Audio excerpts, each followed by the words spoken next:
Welcome to Hurrdat Sports Radio. Right. Swinging a deep shot down the right field line toward the corner. It is gone. Home run, Alex Verdugo. Lopez pitch. It's Shohei hits one well to left field. This ball's back, and this ball is gone. Shohei Ohtani with a two-run shot. It is 9-3. Velasquez hits it high in the air, deep to left field. Oh, that one's gone too. Nelson Velasquez leaves the yard for the second time tonight. The pitch. Gunner hits it high and deep. Right field. Way back. Way back. It's gone. A grand slam for Gunnar Henderson. He is now tied for the major league lead with 18 homers. Brown in over the line, left wing, centers, one-timer, score! Matthias Janmark has given Edmonton its first lead of the night, 3-2. Final 12 seconds. Steal shot blocked.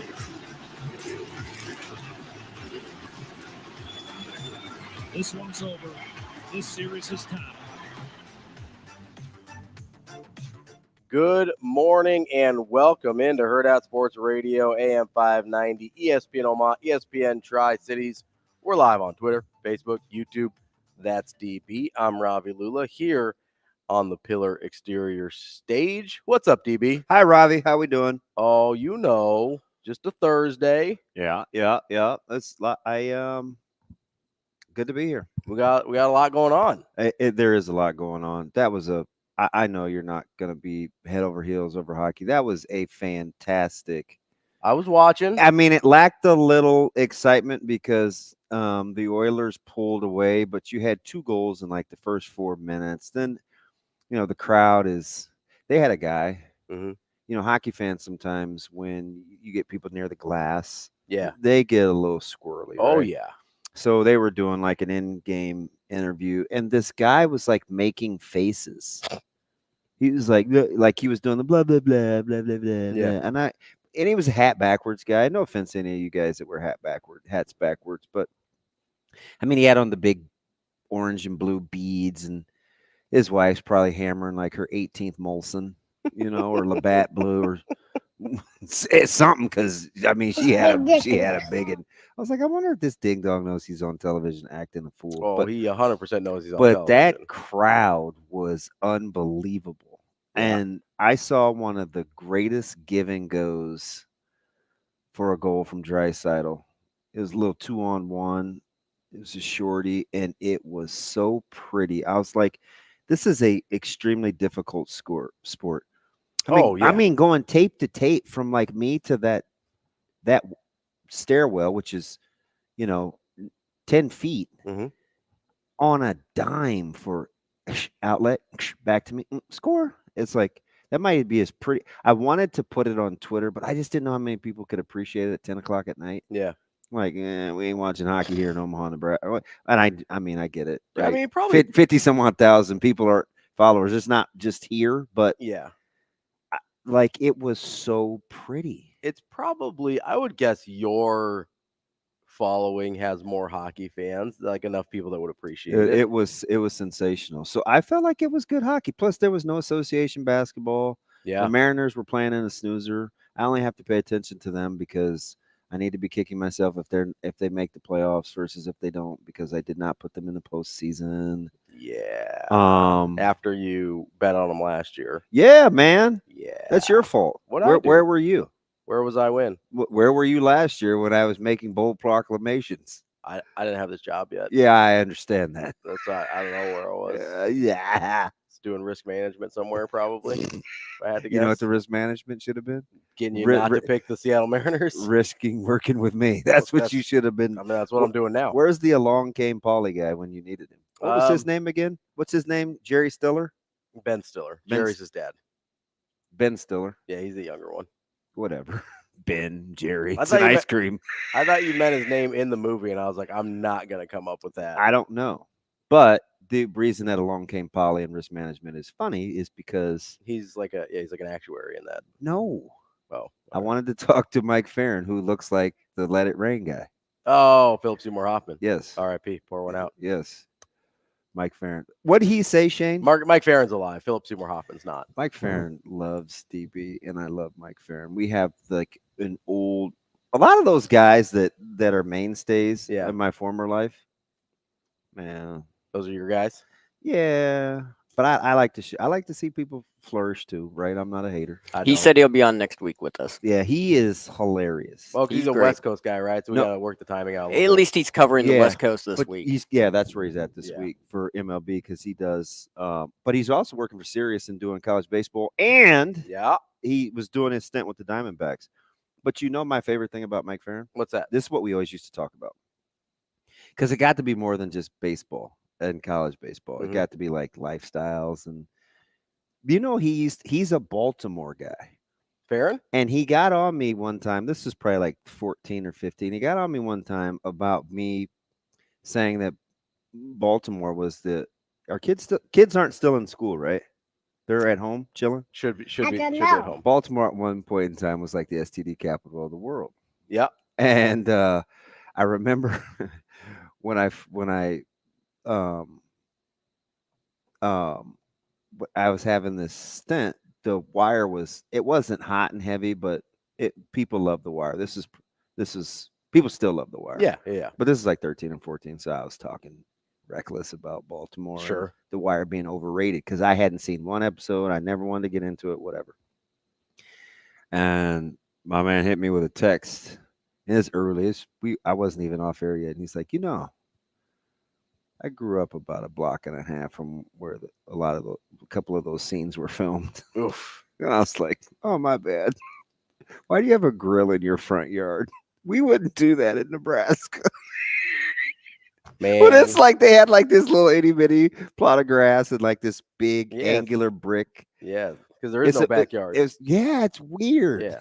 Well, like the row houses or whatever, there's really no backyard space. He's like alleys. He is one of the coolest people ever. Yeah. I used to always go mess with him in the press box. He always had this wild hair. He looked kind of disheveled, but he's hilarious. I'm just saying, he used to always make fun of Nebraska football. He always had Bo Pelini jokes. If he grew up in that part of Baltimore, I'm probably not messing with him. Nah, he's a great dude. Yeah. No, I mean, I'm not like messing with So next week, Liquidy. That's Liquid He's Shane. doing some good things. Liquid Shane here to unclog your mornings. Yeah, he'll be on next week. Okay. Well, how are we you go. feeling? You always ask about me. How are you? I'm doing all right. Yeah. You got no food, so I'm concerned. Yeah. Did you eat it in the car? No. What's happening? No. We had a little. Listen, last time you did that thing, you didn't feel well. Like I have another thing that you can munch on if you need to in the car. No, it was just a little bit of a rough diabetes night. Had a little low blood sugar in the middle of the night. Yeah, you look sleepy. So not great, but we're all right. We're doing good. Do you want my other saved pack of, as our mutual friend would say, gummy lifesavers? I'm so mad at him. Maybe we'll see how the blood. They're not gummy lifesavers. No, they were pretty good. Thank you. They were pretty good. I think they're sensational. I think I think they're built up more in your mind. I know. Maybe I always worry about setting a too high of an expectation. But they were good. Yeah. The texture was really good. Yeah, the consistency. So that's what I was trying to explain. Yeah. And I probably didn't say that either one of those two words. The flavor is, I think you called it their makeup, and I was like, okay. Oh, he feels just fine. Well, the sarcasm's the last thing to go. I was looking for him yesterday in Lincoln, but I didn't find him. The consistency is good. The flavor's like pretty normal for a candy. Like I don't think the flavor is like watch yourself above me. Although I did like the lemon one. I really like lemon candy. I do not. Typically anything yellow stays in the pack. Ooh, see, I like lemon. Yeah, not your citrus boy. in general, like orange, lemon. It's kind of my deal. Orange is my favorite flavor Gatorade. Okay, but I do not. That's not in my candy wheelhouse. I only know like a couple of candy connoisseurs. Yeah, Jessica Cootie is a candy connoisseur. Oh yeah. I wouldn't call myself a candy connoisseur. Most of my going back to the diabetes thing, like most of my candy consumption happens out of necessity, not out of. So it doesn't work like it does in the movies where like people collapse and then you like roll them a lifesaver or a sucker and they eat it and all of a sudden they spring up like Paul Blart, Mall Cop or something. Most of the time, if you actually collapse from a low blood sugar, like that's you're feeling that all day. Really? Yeah. My poor mother-in-law. It's like if I have a She's the bad one. Which one is that? Type 1? Yeah, that's me. Type 1. Yeah. Yeah. Not the type 2 isn't serious, but type 1's insulin dependent. Your body makes no insulin.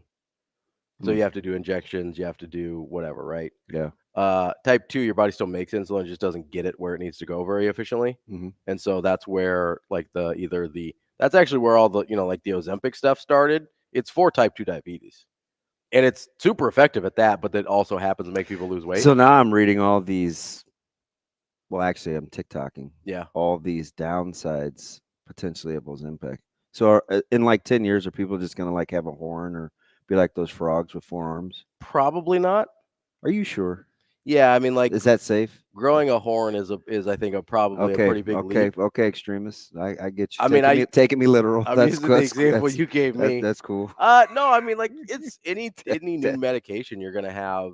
It's a challenge. You're not gonna know what happens long term until you study it. Will you be like the people that they advertise for, like if you use baby powder when you were young, and all of a sudden you can go see the lawyer? You know what I'm talking about? Hopefully, yeah, I do. Hopefully not. Oh, there's so many common things. Hey, were you ever around? Well, air? so most of those things are like, weed killer. I mean, there's just a whole list of that stuff. Yeah, most of those things are like, hey, we sort of used poison in our product. Sorry about that. Yeah. Hey, Shane, I'm gonna need you to. I'm just saying this because I'm looking at you at the angle with the light. You're gonna have to do something with that Paul Skeen look, with your mustache. Like grow the rest of your hair around it or something, because that thing right there is weirding me out. It didn't. That's what it is. It didn't hit me yesterday. Have you noticed that? Let me see it. Shane's got a pop up a little bit, Shano. A little more. Yeah, that's a little skeeny. Thanks, everybody. I mean, Skeens is a little more flushed out. He dealt yesterday. Yeah. Who'd he beat? Shane's. He beat the Tigers. He did. Didn't he hit a dinger yesterday? I think he went yard yesterday. Wait, he did? I think so. Skeens on his birthday. Oh, he shares a birthday with Knucklehead? I think so. Well, it might have been 2. No, whenever he pitched, I think he hit a dinger. Well, he pitched yesterday. I'm gonna look it up. I think he went yard yesterday. Did you see your guy soft tosser get lit up by the Brewers yesterday? Who's my soft tosser? Imanaga.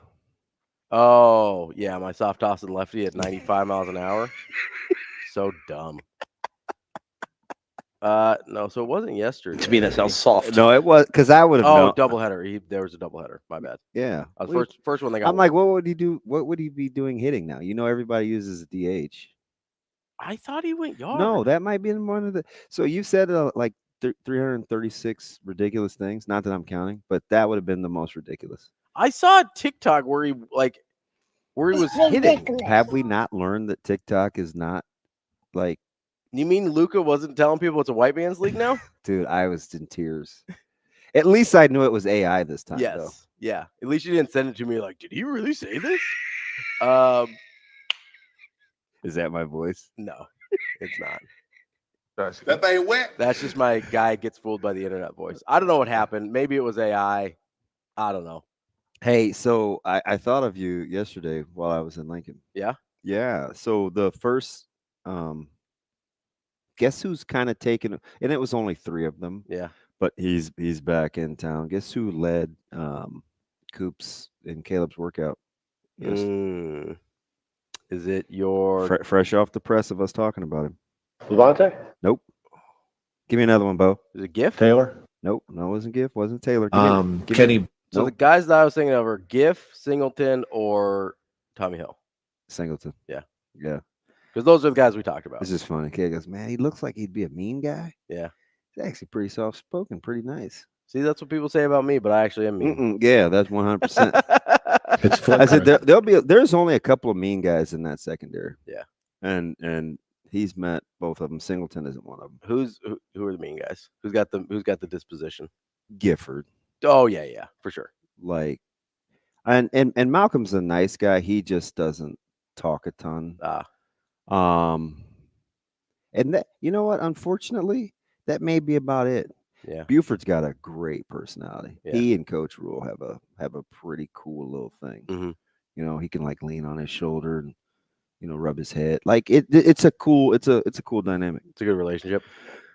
Yeah, and I asked too. This was a long time ago. It's interesting how coaches can make that work now and still demand excellence. Can I tell you a secret? Like the deodorant. They always. I used to use it for dudes, but I found another one that's similar. Yeah, I don't have a problem using women's deodorant. I don't care. Whatever. My works. favorite is a women's deodorant. Whatever. But works. anyway, it doesn't matter to me at all. Yeah. It's the Skinny Degree shower clean. Oh yeah. Yeah, it's incredible. They always could have done that. They were just a-holes. Coaches? Yes. That's a little harsh. A lot of them were just a-holes. How you just matter of fact like that? Oh, that's kind of what I do.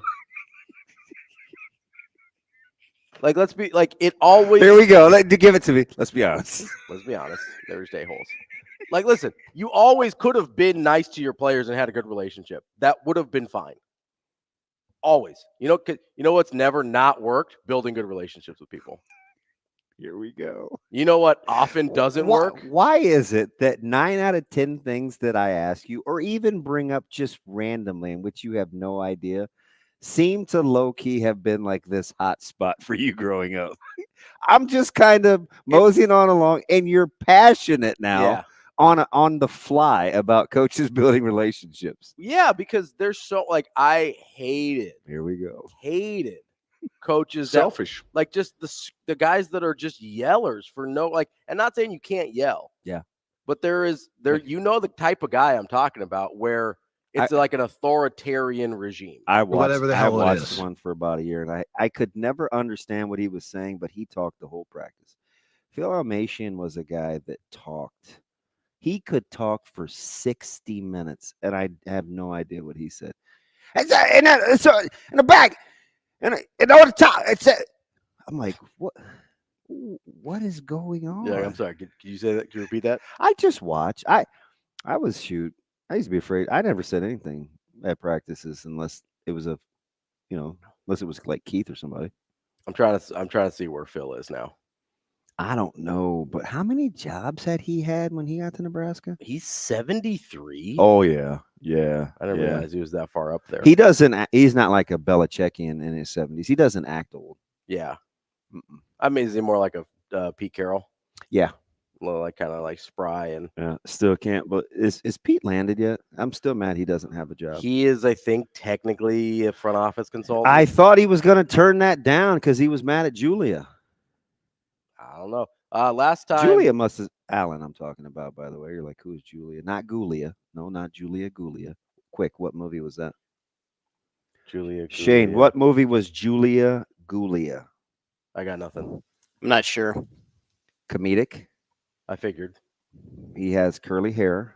He just recently, in the last 5-6 years, started doing more serious movies. I need a little more than that. He sang a funny Hanukkah song. Oh, Adam Sandler. Julia Gulia. Who was Julia Gulia? You have like a 100% chance of getting it right. Who's the only woman? It's the school one. Who's the only woman he ever does movies with? That's not true. I mean, 80% of them. Oh, Drew Barrymore? Yes.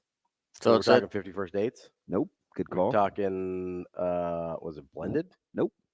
What else? Wedding Singer? Very good.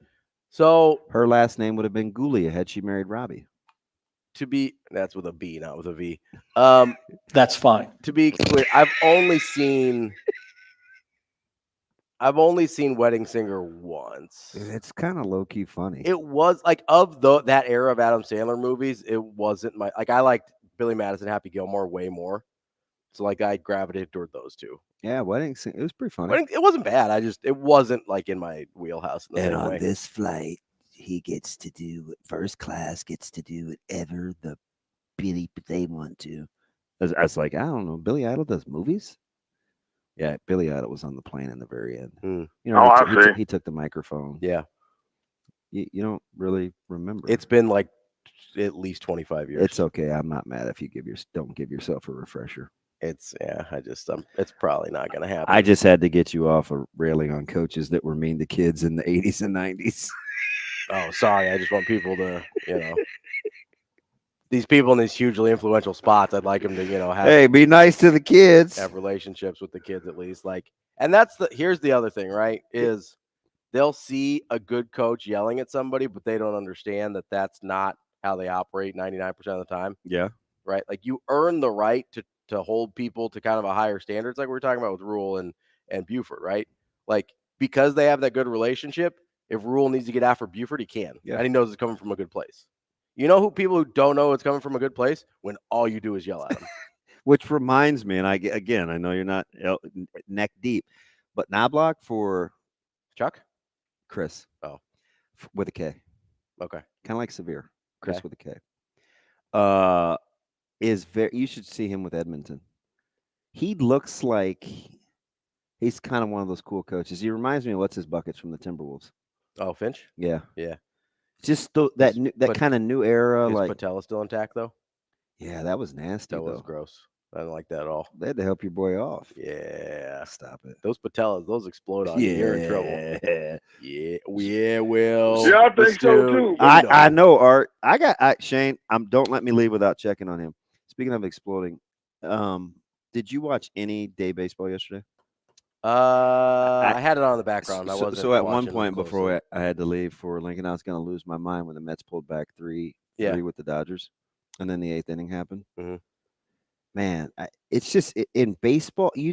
In baseball, when an inning gets away from you, it goes bad fast. It can go bad in a hurry. See you later. Right, and the ball was And how often is it? I didn't watch this game. 3-3 went 10-3. Just full disclosure, didn't watch that game, but hater. I just didn't watch it. Probably busy doing other things. Looking to see why Liam is starting against Florida. Yeah, what are we doing?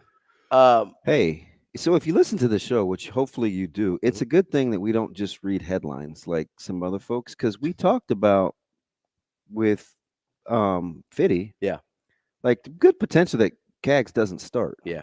Right. And then we got into how Nebraska would have to play that game. What did I say? Florida hits a lot of bombs, but they don't play a lot of high scoring games. Mm-hmm. Nebraska can play a low scoring game against that, especially with Liam. A lot of solo dingers. Yeah. For that was fit. Yeah. Yeah. A lot of solo dingers. So that's why, So keep listening. We try to give you some insight. That was a total. I did not think they would start Peterson, but I knew there was a chance they wouldn't start Cags because they're situational with him. Yeah. Which is, I don't know if it's strange, but like most people don't. Well, the cool thing is, what Fitty and I were talking about is that game will be played how Nebraska wants to play it, hopefully. Yes, which is obviously a good thing for Nebraska. Yeah, gritty. Like you can grind that thing out. Yeah. That gritty gang. We'll get to that later. There you go. Hashtag gritty gang. That's just my own thing. I know. That will never catch, but I wish it would. We've got lots of baseball guests coming up. We've got, of course, the one and only Ben McLaughlin. He's at 9. Before that, we will talk to who we talked to before that? Steve Sipp, Steven Sipple, Husker Online at 8:30. Then we got, of course, our Thursday regular, Brian Edwards. As I mentioned, Ben McLaughlin from Husker Sports Network at 9. And then we'll talk to Kevin Brockway. He covers Florida for the Gainesville Sun, so we will talk to him at 9:45. We're going to get you ready for the showdown tomorrow at 2. Lots to get to, and we buried the lead. Surprise, surprise. Something happened yesterday. We got to tell you about it. I'm shocked. I'm stunned. I'm shocked, chagrined, and dismayed. I have no idea how this possibly could have happened. That's DB. I'm Ravi, Lulla. We'll have more Hurrdat Sports Radio coming up next.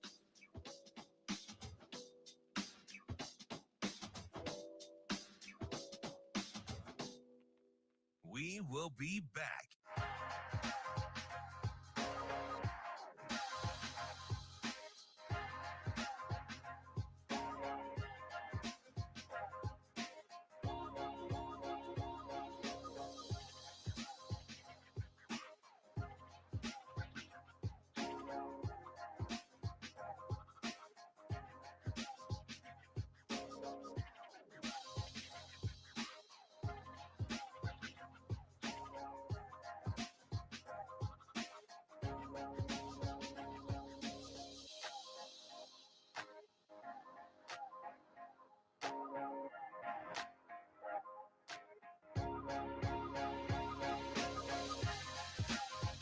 We will be back.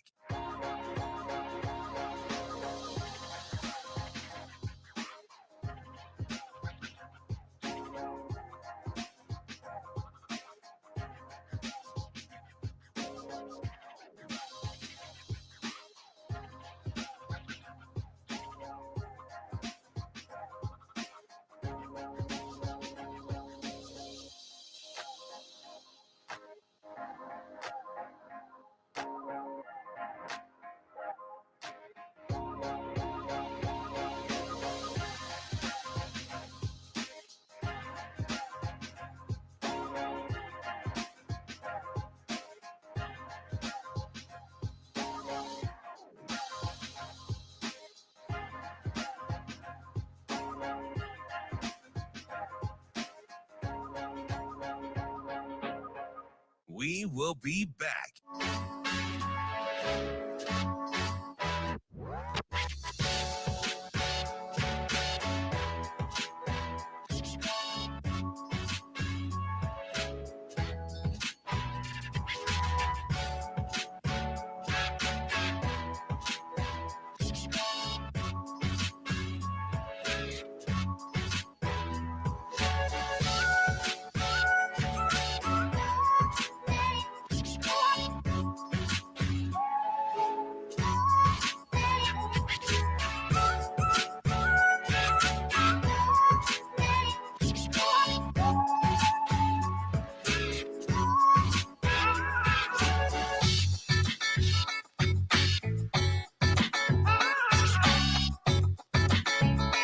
We will be back.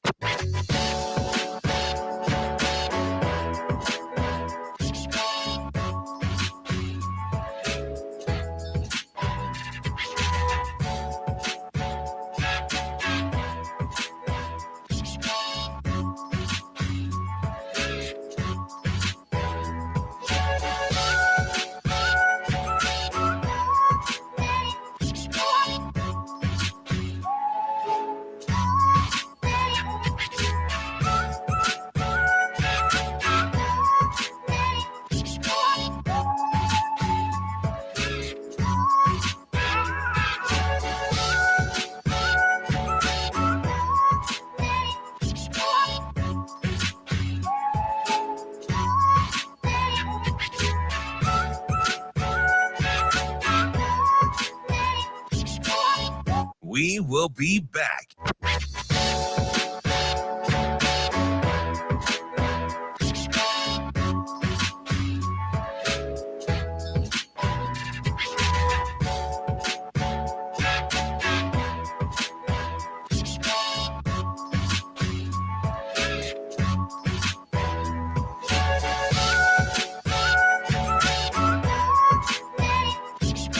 We will be back.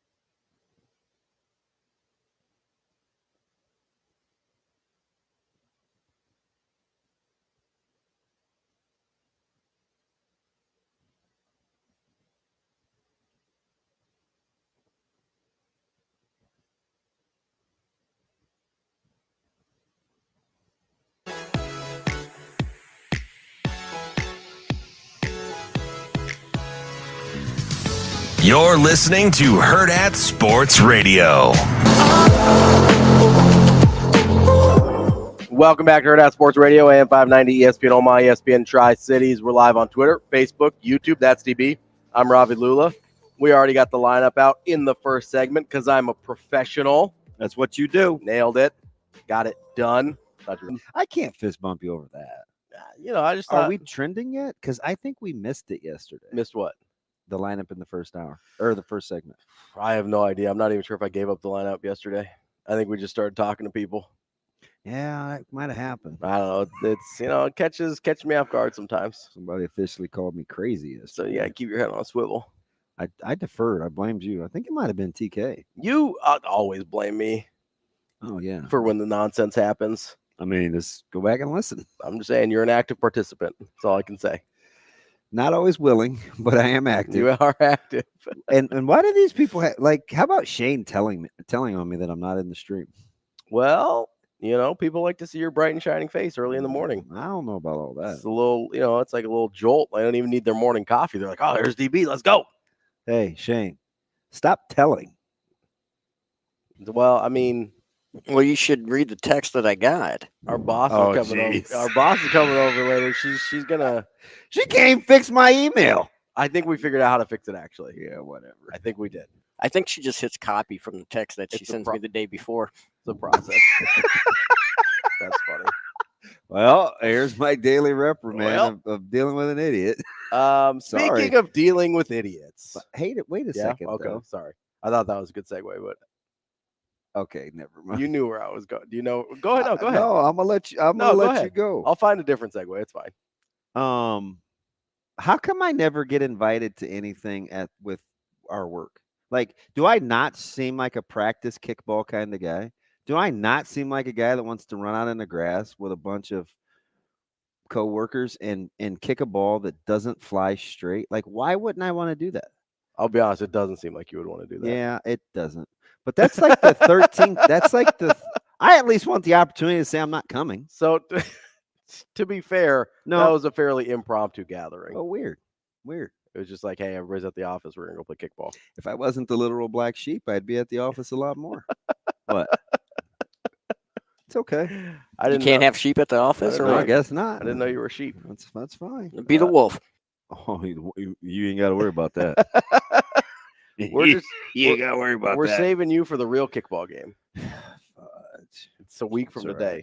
right. I'm beginning to develop a complex. I'm like, I must be the not fun guy, but technically, I'm like the only funny guy over there. I thought you were. I'll be honest. It didn't seem like you were going to play kickball. Like that didn't really seem like your vibe. Me and Lucian. You and Lucian? Yeah, I like. You gonna play kickball? I like Lucian. Yeah. Well, I like Lucian because he's very. He just does he's a good person, right? Like. He does what he needs to. Kind of got a thankless job, and yeah, He's doing some yeah. good He things. helped set up here early. Yeah, got the audio ready for the flash drive and stuff. He hit the. I was a little upset. He turned on the red lights. Yeah, you don't like those. Yeah, I'm like Lucian. Like, hey man, wasn't my call. I was told to do it. I knew right away who was running that show. No big deal. Wasn't me. Unfortunately, it's all right. I'll make sure you get. No. Make sure you get. The I kickball already chastised Sasha. Make sure you get the kickball invite. I almost cussed at her twice without using a cuss word yesterday. Like, well, the other time was Melcher's fault. Yeah, I got into him. Yeah, I know you were mad at him. Yeah. Say, man, don't do that. And you know what this dummy said? What? I didn't know that was your boss. I hit her up every year. I say, hey, I talk to you every week. Go be a Berean, man. Do some homework. Stop going over my head. And then he hit me with a love you gif. I don't know if he really loves me. I don't know. But we will talk to Anthony Tolliver next week. Kind of like Bob Knight. Not really sure if he loves his players, but we'll see. Well, you're on that. Kind of seems. Hey, listen. Respect those that are no longer with us. I don't have to. I thought there's a lot of people that are dead were bad people. I don't know what to tell you, man. Like, I'd like to refer to this whole thing from start to finish as a real Mickey Mouse operation. Yeah. Like, what do you want me to do here? Stop. A lot of bad people are dead. Stop. Not gonna. Shade, you just had that on a humbug? That was pretty good. My man. That was pretty good. I'm not gonna. I mean, boy, Shane is wild. he was on. How about them apples? Wow. All right. I'm just saying, you're not telling me there's anybody alive today I'm not saying that. that you would like. I'm not even talking about like dictators and murderers and stuff. I'm not saying But that. like, there's just some bad dudes out I'm there. a bad dancer, so I'm certainly not hitting on anybody's grave. You know, like, listen, you don't have to dance on their grave, but I don't have to bring them flowers either. You don't bring me flowers. That's Miley. No. No, that's I can buy my own flowers. I can't remember who sings that.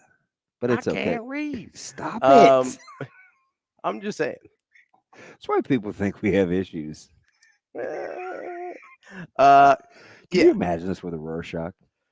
No, I would just be like Dion being a Richard, Trev being a Richard, Bob Knight being a Richard. That would be my Rorschach test. That's that. Hey, well, Ravi, tell me what you see here. It looks like Bo Jackson being overrated. What's up, girl? Looks like a bus. I mean, looks like Bo Jackson. Bus like in Canton? Oh, Well, he's never going to get one of those. I think you have to play more than 38 career games. Here you go. I'm just, unless there's like a section of like Pressing. woulda, coulda, shoulda Hall of Fame, then absolutely. That's my guy. By the way, I'm pretty peeved that everybody thinks they're going to be awful this year. Who? The Steelers. How you gonna pick them to finish last in that division? Hear the words. They're gonna be better than Cleveland. I could buy that because I hate Deshaun. And everybody, you're just penciling in the Bengals to be that team. They can't even get their top 2 wide receivers in camp. Fair. Also, I have no idea if Joe Burrow is going to stay healthy. Or can they protect him? Yeah, that would be nice. Like the amount of disrespect is hilarious. I think there is a world in which they do finish last. Don't know. I could see it too, but it's not practical. I don't know that I would. It never happens. Pick them to finish last. It's fine. I would probably say second or third. I don't know which. Guess what? That's why they play the season. Cleveland's last. It's fine. Penciling in the do you want to look at the schedule? I know you love looking at schedules. No, I've looked at our schedule. You want to go through wins losses because I know that is your favorite activity. No, I'm gonna punch you right in the face is what I want to do. I don't think you want to. I kind of want to, man. I don't like what you just said. I gotta turn my fuse down. You love looking at schedules. It's your favorite thing. You're just like, look, hey. everybody's darling, the Indianapolis Colts. That's right. They're starting a guy at quarterback who's uber talented, but's played all of 3 games. Pencil them in for 10 wins. But hey, not the team that never has a losing record because they're awful. I'm not penciling in. Look, here we go. Right on cue. Right on cue. You can't make this up. Pittsburgh Steelers, 7.9 wins equals too low. It's way too low. It is not optional. I know. To this day. All right, now you're gassing me up. Let's simmer down over there. Donna Summer. Indy is way overrated. I still don't know if Anthony Richardson is a good quarterback. I have no idea. I do like their roster though. Nobody knows. Yeah. Yeah, but if he's not a good quarterback, it's not going to matter. Tony Rich Project. Tony Rich Project? I don't know what that is. Nobody knows it but me. Anthony Richardson Project. Like a clown that put on a show. Who's the clown here? Pain is real, even if nobody knows. I'm dying. Pain inside. Or paint? Like face paint for the clown? Don't put that crap on me. Remember that word you used off air? That's what you're being right now. Hole? Yes. Yes. You can't say that. Really? No, I didn't. You did. Really, really kind? Is that what? No. Oh, I don't remember what I said. You'll have to remind me later. We're gonna. Oh, I'll do that. All right. Well, I don't have enough time to get into what I wanted to get into now, but that's okay. You were just gonna complain about people you don't like. No, that's the rest of the show. I had something specific for this one. Although, never mind. We'll get to it in the next segment. It's fine. We needed to do something. I know, and that was give John Cook a raise. And a horse. Dude, he is the GOAT. How big he should have bought a goat. That's what he should have done. He should be like, I need a horse, but I also need a goat. Take the proceeds. Buy me a goat. The retention. Just go get you a goat. Put a cowboy hat and some boots on that thing. Harder. Isn't it amazing how he's made that a shtick? The West, yeah, Cowboy Cook. Yeah. It's harder to ride a goat. I've never tried. I haven't I've been either. in some third world countries. You think they ride goats? Maybe like children. Goats aren't that big. Hey, Timmy, take the goat to the mart. Usually they're selling the goat at the mart. Oh, and probably not named Timmy either. It's, the goat doesn't make it. I'm just saying that's my understanding. What happens to goats at markets? Right. I don't know. It's the highest paid in the country, though. That's right. We probably need to talk about that with that robust athletic budget we have. Well deserved. Oh, he is the GOAT. Let's get that man a horse. A goat. No, but he's getting the horse. Horses are expensive too. They really are. That's why he's probably like, hey, I've got my eye on this one. He named a specific horse, which is incredible. It's an enormous flex. Coming up next, we got more Hurrdat Sports Radio. We will be back.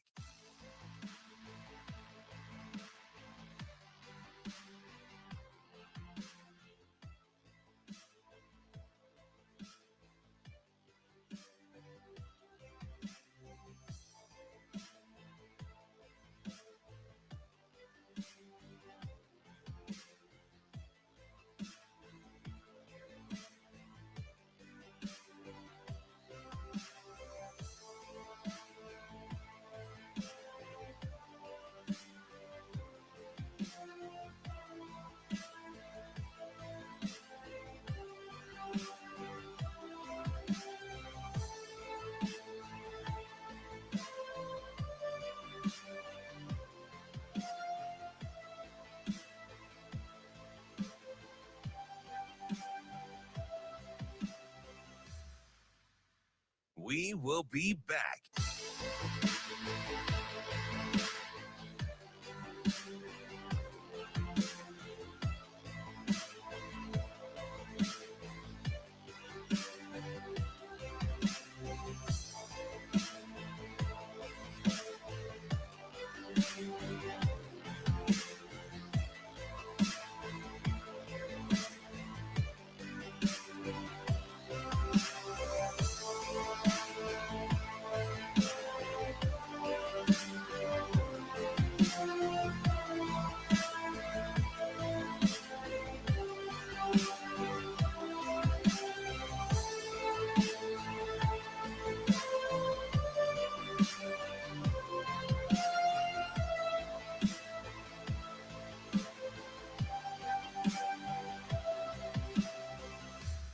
We will be back.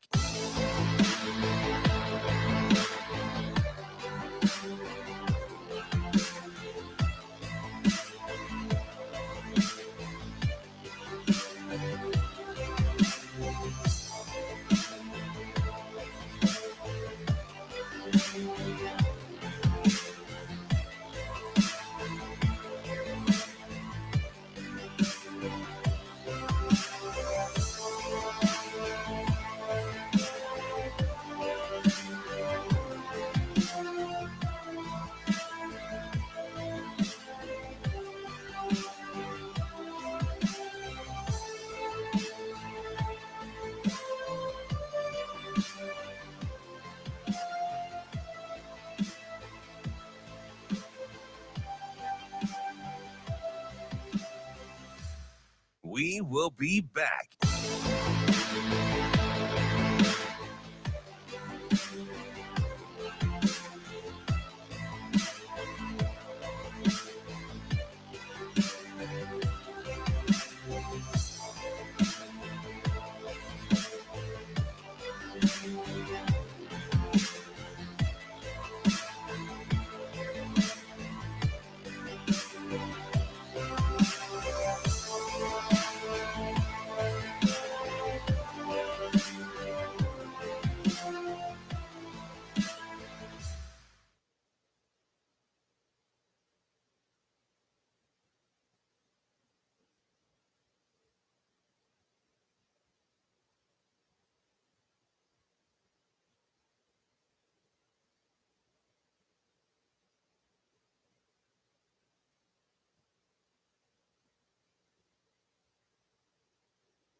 You're listening to Hurrdat Sports Radio.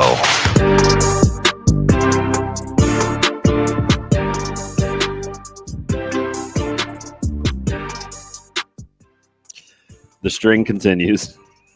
Welcome back. Don't shoot your shot early. You know all about that, wouldn't you, Shane? The Hurrdat Sports Radio, AM 590, ESPN Omaha, ESPN Tri-Cities. That's DB. I'm Ravi, Lulla. How are we doing this morning? We're fine. Good? Yeah. We're live on Twitter, Facebook, and YouTube on the Pillar Exterior stage. You know who shot their shot a little bit early? Who's that?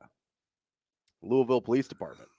Oh, victory lap for Ravi. I'm just saying. All charges were dropped against Scotty Scheffler yesterday. Hey, can you, before you get started? Yeah. I want to do this, but I'm going to need you to do it. There's a stray hair right underneath your microphone. Did I get it? Nope. Is it sticking out? What's we happening? get it during the break. I'm just going to try not to look at it. Hold on. Let me like do the mirror with the StreamYard here. Okay, go ahead. Hold on. We're going to do this. Yeah. There you go. That thing wet. My man, thank you. Just giving me the willies. Got it. All right. I mean, listen, this thing gets a little you got to be careful. It's got a mind of its own, you know. There's a lot going on. You know, I got the beard oil, I got the comb, I got the brush. It's like a whole process. I have beard oil too, and it doesn't work. Mine does pretty good. I should probably commit to it though. Yeah, you got to use it regularly. It's not Yeah, like I'm probably one-off. twice in the last 6 months, so that might have something to do with it. Are you like that guy that's like, hey, I don't like my face oily. Are you like, hey, I went to the gym and nothing's really happening? They're like, how often? You're like, I went twice in the last 6 months. Wow, you're just relentless. it just comes so naturally to you. Like, Yeah. I don't even know why I'm here. It just freely flows off your tongue. Just the snark. I'm like the Emperor in Star Wars. Let the hate flow through you. Jeez. Just right. Just don't even skip a beat. Yeah, that's my bad. Yeah. All charges were dropped against number one player in the world, Scott Scheffler. Scotty. I think he can be his own who he wants to be. Yeah, it sounds. He's one of those guys that's going with the E as a grown up. Yeah, it sounds weird to call him Scott Scheffler. Nobody else does. Yeah, it sounds odd, but I bet on tour they call him Chef. Yeah, for sure, 100%. Everybody calls him Scotty or they call him Chef. Calling him Scotty Scheffler makes him sound like he plays t-ball. But Shane liked that one. Dude, this show. Did you try to tee that up for me? This is incredible. You mean tee it up like in golf? So, I find it interesting, and I haven't seen TK in the chat yet. He's our local almost lawyer. No, that would be Tony. Tony is right there with you. Okay. No, but I mean, TK is he's going to be a defense attorney. You mean literally? Yeah, he's like literally almost a lawyer. Yeah. He's going to be a defense attorney, I think, is what he said he was going to go into, which God bless you. And also God help you. But I'm just curious how often it is that you go from felony assaulting an officer to all charges being dropped. Do you know when that happens? When they bleeped up? Yeah, when you don't have your camera on. Yeah. Like we got reprimanded for, by the way, the officer that didn't have his camera on. So once that happened, it's over. It's over. And then the camera and witnesses that were there were like, yeah, I don't know what that report says, or I don't know what that report's saying. So I think the most damaging thing with that, because I mean, people were like, the audio or the video wasn't. Nothing happened. No, well, what you couldn't see was, and I did like the eyewitness reports where they didn't know if he was running alongside and slipped, but he wasn't on the vehicle. No. So if he was running alongside or whatever, and that was on him. Okay, I get that too. But at no point did I think, at no point when we were having any of those conversations was I like, yeah, he jumped on the car. That's fine. Like I told you, like, I just didn't think that was going to happen. That's totally fine. The problem here is the person that filled out the police report. Yeah. Does know what happened. Yep. And does know that they were not dragged by Scott Scheffler's vehicle. So, because that word was used, right? Dragged was used. Yes. Yeah. Yeah. See, the no cam is it's a death sentence. And Tony sent me TG sent me the ruling in court. The judge was like, "Hey, this case is dismissed," and I'm like, "Yep, that sounds like a guy that it's going to be your word against whatever." And what's out there that the mayor was so like, "Wait, that's what we're talking about." That's it. Like without the camera being on, yeah, that's no good. What it felt like to me was, you know what's funny? What is you said? Oh, it wouldn't be the first time folks have conveniently forgot to have their camera on. Yep, certainly wouldn't be, and wouldn't be the first time that when they forgot to have their camera on, the police report was not an accurate reflection of what appears to actually happen. Because what it seems like happened is he knew he didn't have his camera on, so he thought he could put whatever he wanted in his police report, being too dumb to realize there were going to be other cameras. That's what it feels like happened to me. Is this guy was like, oh, I ripped my pants because I fell down because I'm whatever. So you think he's just embarrassed? Yes. I think he was embarrassed. I think he was mad power tripping over Scotty Scheffler. God, it's been a long time since I heard that word. Power tripping? Yeah, it used to be in a lot of raps. Yeah. I mean, not that I would know. I mean, not that it would be the first time that somebody in a police of authority had a power trip either, right? Like, that's what it felt like to me, is that he had this power trip over like, oh, you can't do that, or maybe he didn't like whatever happened in that interaction, but whatever happened in that interaction clearly wasn't dragged. So what's interesting is I bet when Scheffler said in his deal, hey, it was confusing, it was chaotic, I bet you he didn't even know why he had been arrested. No, what happened to the officer, right? Because let's just say, he's driving and guy's running along and maybe he slips, like the patron said, or something when he stumbled by the car or whatever. Yeah, I bet you Scheffler didn't really know, ooh, did I bump into this guy, or was he losing his mind? Maybe. Because he doesn't know what's going on either. Yeah, maybe. You know what I know didn't happen? Yeah. What the police said happened. So I understand. What do you want me to No, I'm just you don't have to think any kind of way. You can think whatever you want.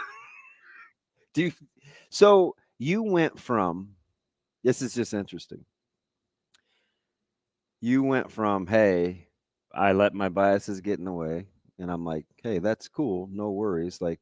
We're just trying to hash through this. You don't have to do that. I got your back, your family. To now are you banging your chest or not banging your chest? No, I'm mostly mad at myself for not running with what I thought happened in the first place. Well, I mean, in your defense, that would have been the first time you were right out of the last 20. So I'm, if I were you, I'd be a little gun shy. It certainly wasn't that. You know what it was? Totally honest. I didn't want cops mad at me. That's it. No, that's cool. That's the whole thing. And you said that, and it broke my heart. And I don't mean to be a gump, but I knew that was bugging you. You were like, I just don't want law enforcement mad at me locally. Yeah. But I'm telling you, the good guy, and I said to you, I wish you would have just said that at the beginning. Yeah. Because that's so disarming. And they would agree with you. I know, so my best friend's dad was chief of police in Omaha. The good police officers would agree with you. And he's a chief of police now, out of state. He is a great dude, one of my favorite people. They've always treated me like family. So it's not just I'm afraid of law enforcement being mad at me. It's there's a lot of people. Yeah, there are a lot of good people. See, that's how I feel. That I love dearly. That's how I feel. That I would not ever want to think that I think of them that way. Because you know what has happened in the past is I hear people sometimes paint with a broad brush when they're talking about either minorities or other people. That was what I wanted to guard against. That right there is painting with a broad brush, right? Yep. And so because I've been on the receiving end of that too. Yes, I've been on the wrong side of that, where it's like, oh well, you don't really seem to like this group of people, but I kind of look like them. Yep. What does that mean you feel about me, right? And so I didn't want to do that to police officers. No, I get it. But at the same time, and it being in Louisville did matter for the way I felt about it.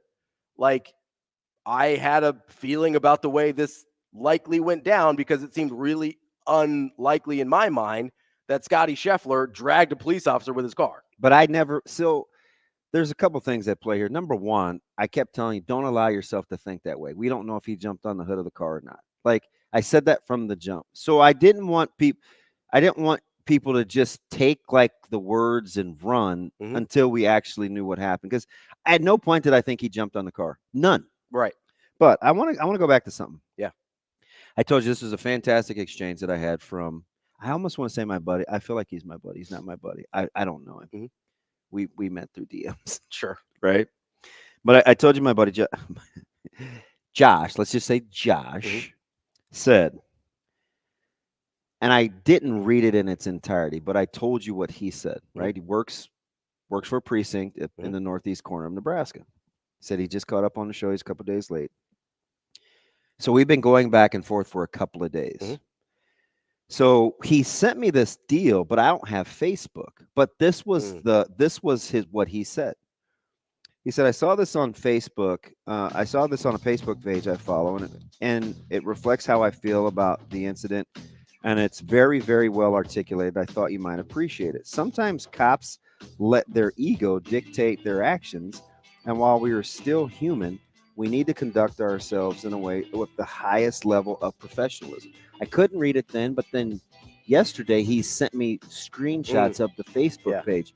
And it was basically, good cops want cops that aren't good cops to pay the price for not being good cops. Yeah. Just do the right thing. And I just was like, okay. And that's way better articulated, as I felt like his ego got in the way of his decision making. Yeah. We will be back.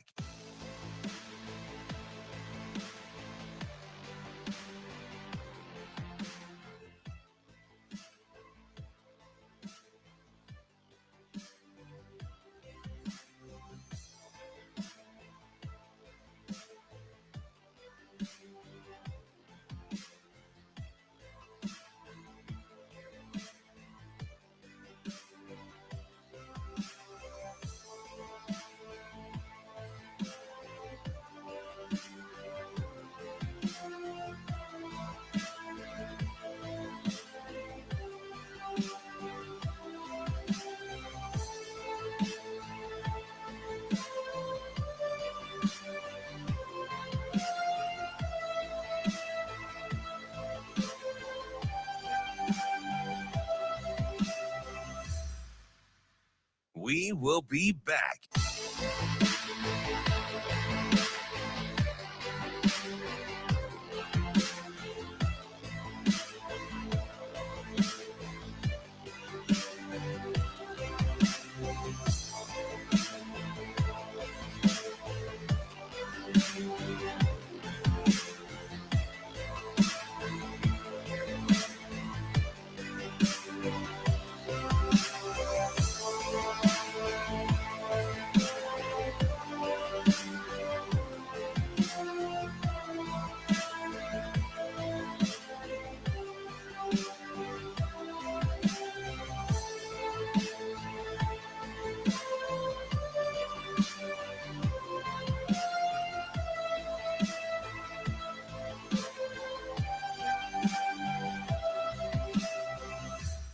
We will be back.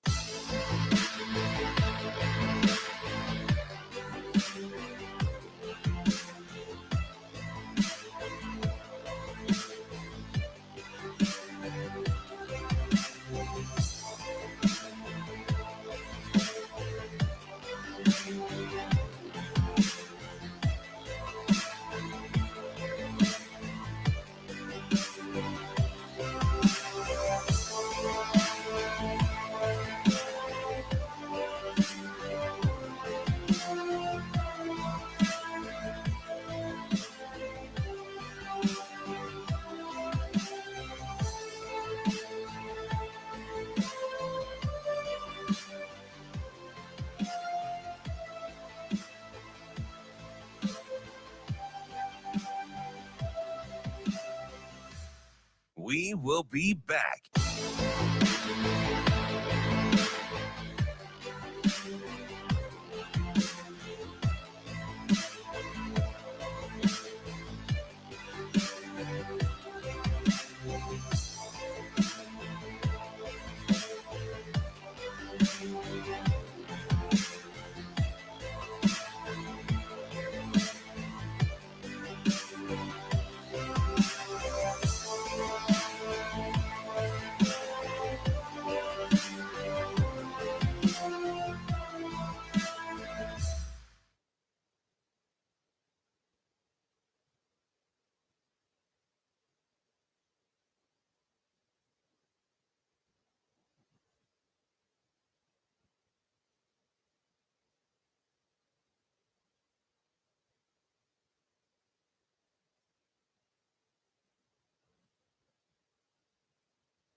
Welcome to Hurrdat Sports Radio. Kicking off hour number 2 here on Hurrdat Sports Radio, AM 590, ESPN Omaha, ESPN Tri-Cities. We're live on Twitter, Facebook, YouTube. That's DBM Ravi, Lulla. We are live on the Pillar Exterior stage, and I know a lot of you are headed to work right now.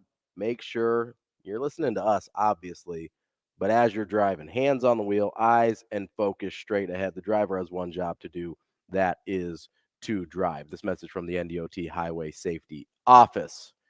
DB. Yes. I think Greg Sankey's up to some stuff. See, You know What? I'm gonna let you go, Yeah. but at some point you just need to be like, man, this dude has been trying to tell me this for 2 years. What's gonna happen with this deal? Yeah, but It, I don't it's listen to you. it sounds cool to be a part of the cool kids club until you're not one of the cool kids anymore. For sure. Yeah. I think Greg Sankey here is well, I mean, he's definitely the leader of one of the cool kids clubs. Yeah. Right? Mm-hmm. But I think he's angling to be the leader of the entire cool kids club. We've heard a lot about, possible separation of college football off from everything else. Yeah. And then you've got Greg Sankey saying things like, he would welcome a national standard, that he wants to be a statesman, yet forceful. Yeah. What does that sound like to you? It sounds like he's running for something. Listen, is he up for election? Did I not know? I just don't know why we didn't see this coming. I mean, I think we did. No, Mr. 27,000 team playoff, Mr. Power 5, Power 3 conference. Hold on. Two things can be true at once, okay? Two things can be true at once. This ought to be Number good. one, This I've ought to be good. always thought power conference football was splitting off. I didn't know if it was going to split off with college basketball. I didn't know if it was going to split off without college basketball. Yeah. But that seemed inevitable. Okay. What that looks like, I don't know. But I don't know. Advocate, because we're getting into a conversation that I actually wanted to get into today. So that's incredible. What happened there? You all right? You got a little. I felt like I had a Ravi on my face. Well, you don't. You would know. I'm a big boy. OMG.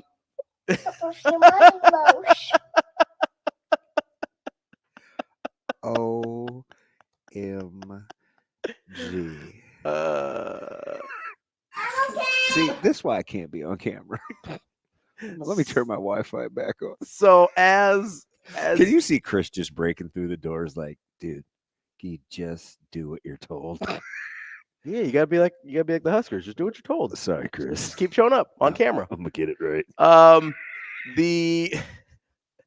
need one of his stress balls. I think it's just a tennis ball. No, he always has something in his hand. He So does, it could like be a tennis ball. it could be anything.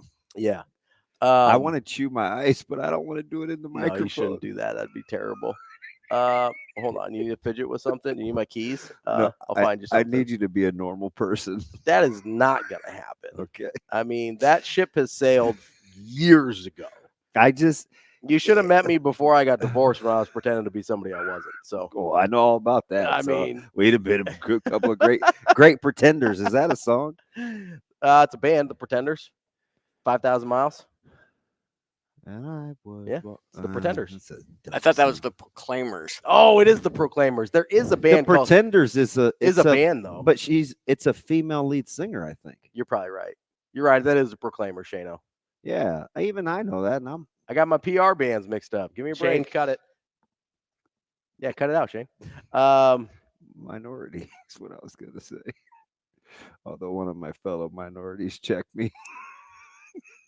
You're not allowed to listen to music as a minority, or what? No. It's just T-Mac being T-Mac. Just certain types. So the DJ can't spin. I guess not. So you know about like power tripping and raps, but you don't know about 5,000 miles. Is that?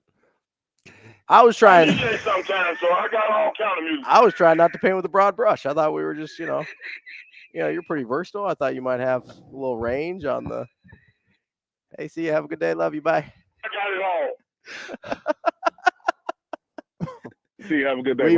We were so close to getting to the point I wanted to. We were right there. To this day. I wish you understand. I wish you could understand how periodically I just want to choke the life out of you.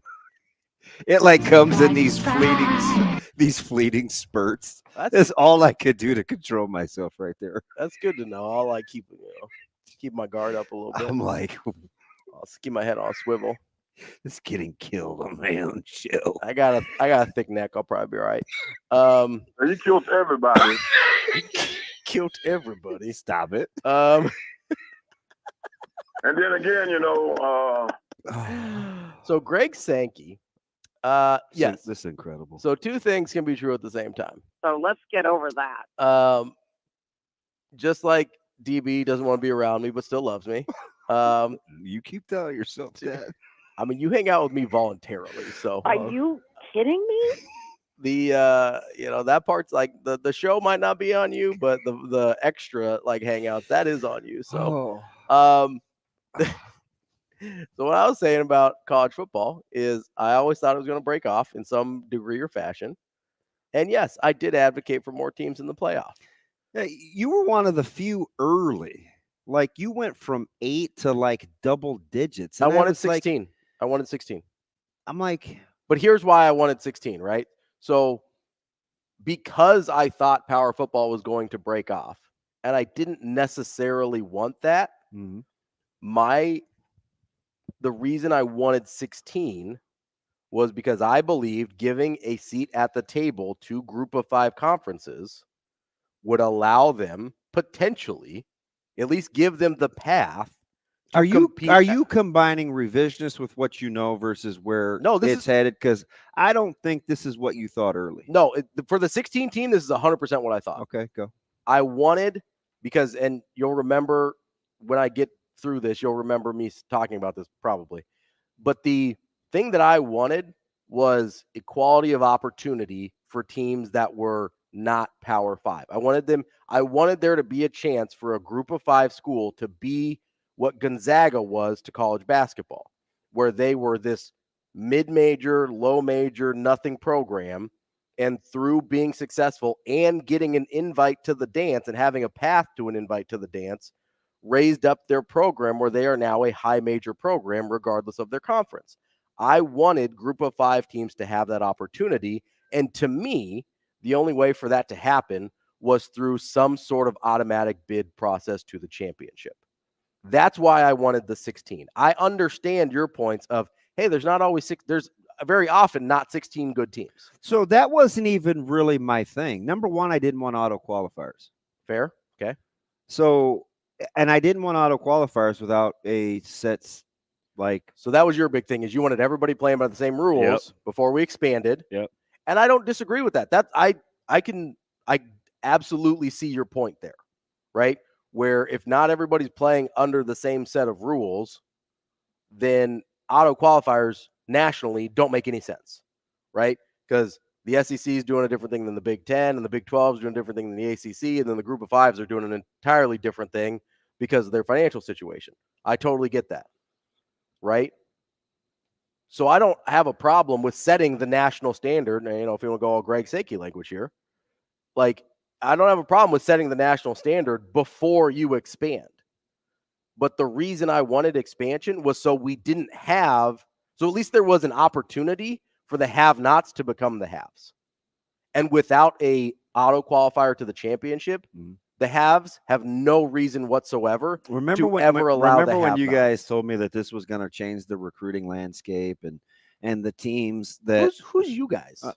Everybody not named me. Right? Because so I got to wear this for everybody. Yeah. All right. I mean, if you want to be the elder statesman and stand on your grandstand and wash with your soapbox, you got to answer the dinner bell. All right. Because what I was told was if this happens, that eventually, who knows if it's 3 or 4 or 5 years down the road, that this will change the landscape of recruiting. And maybe at the then time, the Cincinnatis and some of these other teams that were fringe would be getting the bottom half of the recruits that the top half wasn't getting. So I did this mental exercise. It didn't turn out to be so mental. It was actually pretty factual. I talked about recruiting rankings over the last 20 years. And did we, with a clear conscience, think that adding more teams to the party would change the way that the national recruiting landscape goes? Well, you just don't know. How do you know unless you try? Okay, cool. So I'm going to entertain it. So I was like, at least wait till after the television deal is up, okay, before you go from the next number. It's a fair ask. Then what we find out is 2.5 years later, we're in meetings 6 months ago about changing the number of teams. And before they walk their little narrow behinds out of that meeting, they're already talking about a bigger number. Yeah. And everybody, oh man, I can't believe. Yeah. What'd you think was going to happen? Like, what did you think was going to happen? And then Let's talk about the infamous, the guy that you don't really like, right? That was trying to warn us about being in an advantageous position to have a seat at the table. So he was trying to position Nebraska in multiple facets, and we kind of snickered and poo-pooed at the AAU. We said, hey, we got to start to win football games. Hey, we want to be here with our athletic programs. You don't think that he was privy to some of those conversations about what this could potentially look like in the upcoming years? And this is what almost to a man people told me. And people will tell you this today. Today, like somebody will tell you on more than one occasion, Nebraska will never get kicked out of blank, blank, and blank. Nebraska won't get kicked out. Yeah. After listening to Sankey, what do you feel comfortable putting restraints on or constraints on what cannot happen as college football moves forward? We're mad about the wild, wild west wanting to go back and put NIL back in a bottle. You know what we're not controlling? The conference dominance and who actually gets to sit at the big table at the expense of everybody else, because this is clearly being ran by two conferences. Yeah, it's who gets to write the rules. I'm not cool with that. And I was never going to be cool with that at the expense of expansion, because expansion was the guise or the ruse that we were swallowing up like a bunch of sheep for the sake of, I just want to be entertained. I just want as many college football games as I can watch. Yeah, okay. How's that work? How's that going to potentially work out? It's a money grab. For sure. And it's going to be at the listen, you think we had have and have nots before. So this whole it's laughable that we couldn't get, I keep wanting to say because that we thought that having more people at a party, just getting more invites without a specific sort of dress code, was going to elevate the party. No, you know what happens? Those people that were at those original parties don't want the riffraff there for the sake of them having a good time. Because what always happens in capitalism is, it's cool, I'm going to get mine, and then I'm going to look around and see what everybody else is doing and how this rising tide is supposed to lift all boats. And then the top 10% will further be the top 10%. It's just basic economics. And we allowed ourselves to be snowballed by it because it was sports. It's still business. So those people that you thought were going to have invites to the party and all of a sudden their recruiting profile was going to change. Listen, there's in 2 years, Ravi, in 2 years, 2022 to 2024, you could easily, if you have any sort of objectivity to you, make the case that even with more people invited to the party, college football has never been further from the elites at any point in its college football infrastructure. Ever. You mean the elites being far from everybody else? Yes. Yeah, I don't disagree with that. Well, you can't. I do also. Well, you couldn't be wrong. I do also. It wouldn't be the first time. I do also believe, though, that, and like, you're probably right in terms of what the results actually would be. Man. Right? But I also believe the only way to accomplish what I'm talking about, and I get that it's probably not happening. Right? So like, why? Because if there is a it's like Endgame, right? Where Doctor Strange is like, hey, I just went through however many simulations, and Tony Stark's like, how many did we win? And he goes, 1. Like, I am willing. That's a great example, by the way. To take the chance that it goes the exact, because if it doesn't go the way I want it to, it basically ends up in the same spot anyway. Okay. Right? Yeah. I acknowledge that we are likely going to a place regardless of haves and have-nots and whatever, and like, it's the Thanos. That's the inevitable. I get it, right?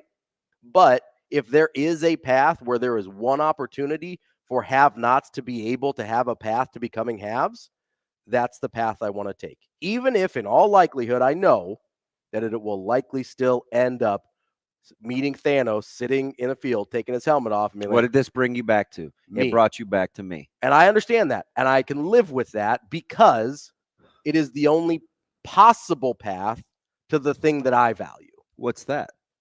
That have-nots have an opportunity to elevate themselves to becoming haves. How? Because the only way for how can 12 through 16 become the haves?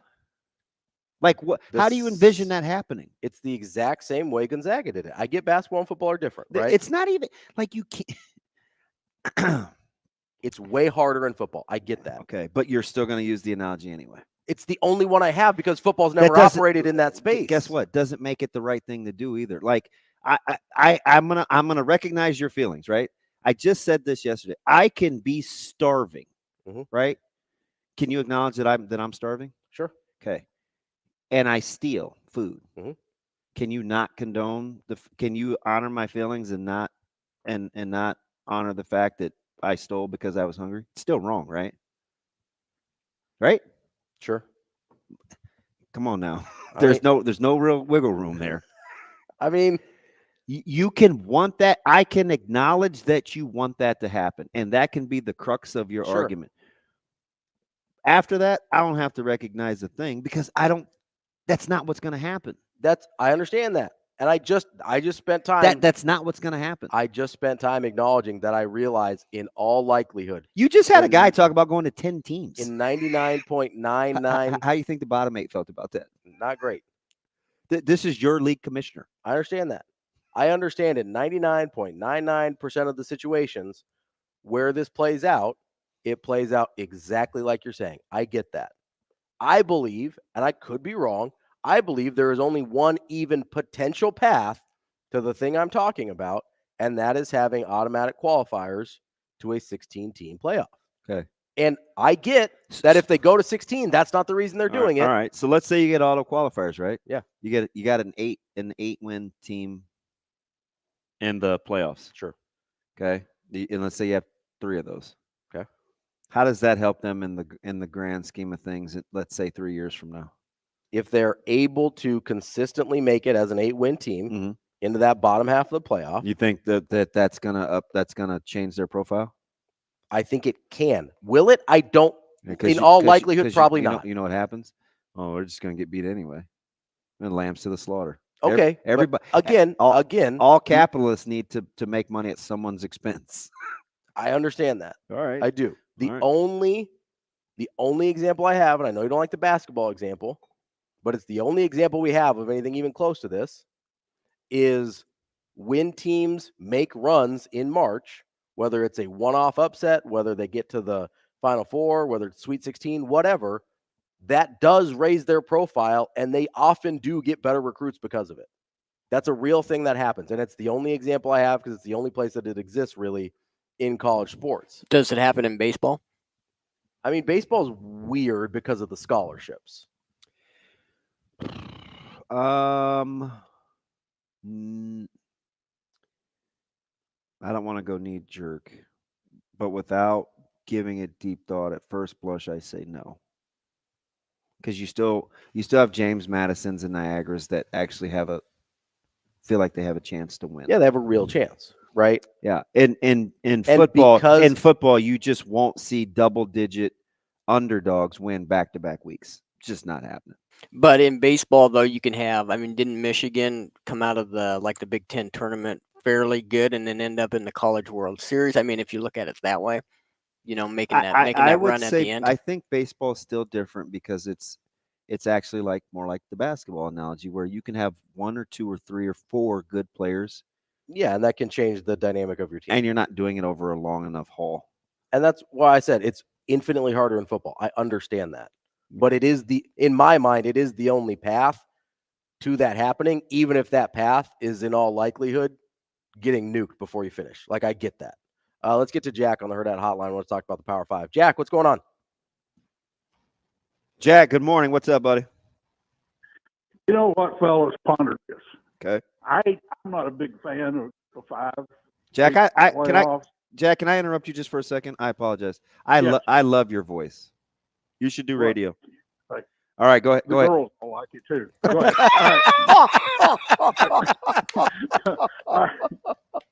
All right. Ponder this, fellas. Okay. Just ponder this. All right. I think we need a group of 5 playoff rather than a group of 5 in the Power 3, Power 4, wherever we end up. And here's why. The group of 5 teams play a bowl game on December the 15th someplace. There's 300 people in the stands and nobody cares. Mm-hmm. If it was a playoff system, then you're going to generate more interest from networks, which I think would generate more income for those schools. Then they can have their own playoff system, and I think it matters more. I think people would care more, and I think people would have more interest in it, and I definitely think it would generate more income for those schools. And the only reason I'm not a big fan of a group of 5 being in the playoffs is they might every once in a while catch lightning in a bottle, win a game like Boise did against Oklahoma or whoever. But to win that second game is next to impossible for a group of 5 teams. I don't know what it would take. Let me ask you something, Jack. Let me ask you something. So who would allocate so should like the money making conference like do a set aside to get that second group of 5 thing started, and then the group of 5 gets to keep their own money from that? Because I would think that group of 5 or that secondary playoff would need some seed money, right? Or no? Probably. I think there would have to be some part of the networks would have to pick this thing up to generate it financially. Well, basically like what they're doing now. It's like if Fox wants a game, Fox gets a game. If NBC wants a game, NBC gets a game. And I think it would have to be some way, somehow financially tailed up by the networks, just like everything else in college football is now anyway. Yeah, Jack, I'd entertain. Appreciate the call, Jack. Plausible? You bet. But it would probably need a little seed money. And I'm going to ask this question out loud, and it may not even end up being relevant, depending on how cutthroat you think the power structure would be. Would they be cool with a one-off? In what sense? Well, it's like here. It would be like if you want to use a basketball analogy, it'd be like we'll trim this to 32, back to a 32-team tournament. Mm-hmm. You rest of the 32 that would be in anyway. You're not doing the NIT anymore. Mm-hmm. You're playing your second. You're playing the one-off championship. Yeah, I would say probably not. You're basically turning them into an FCS school, is what you're doing. So my question is always going to be in the solutions business. What would be the alternative though if you're going to do that? The alternative is my plan, where you would get money shares for getting into the playoffs, and the money can help you elevate your program like it does in college basketball.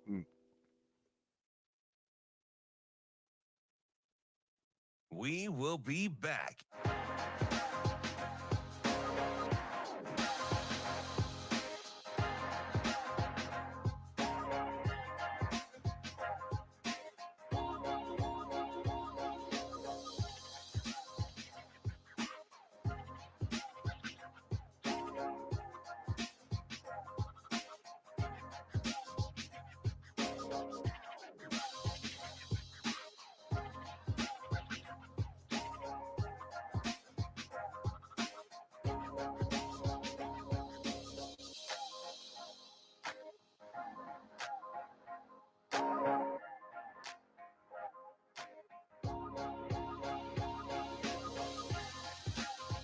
We will be back.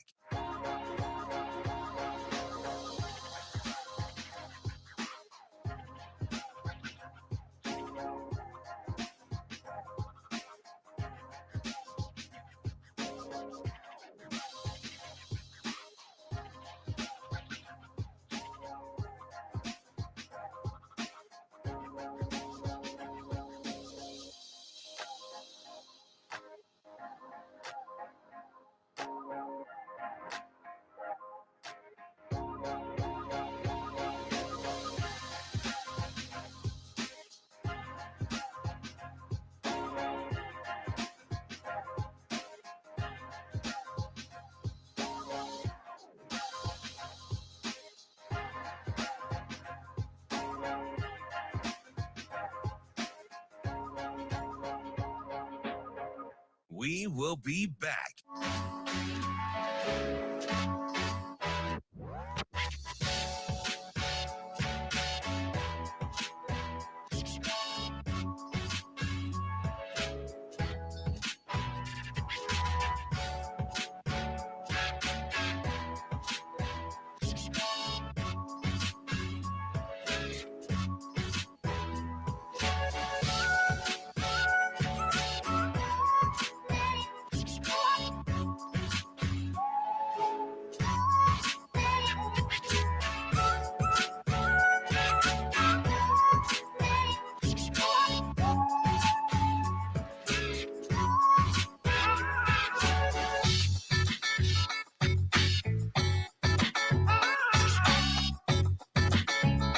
We will be back.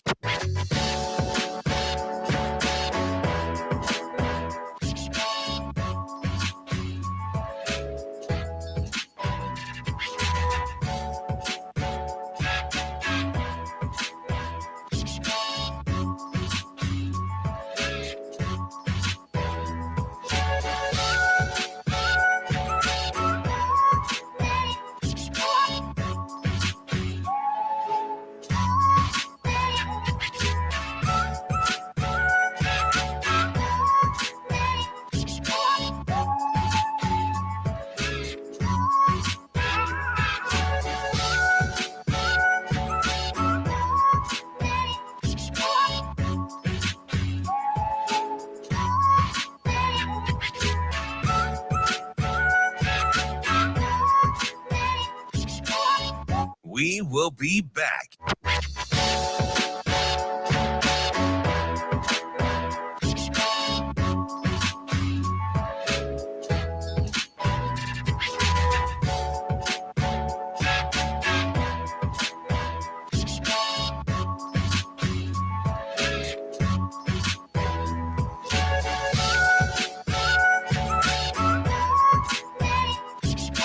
We will be back.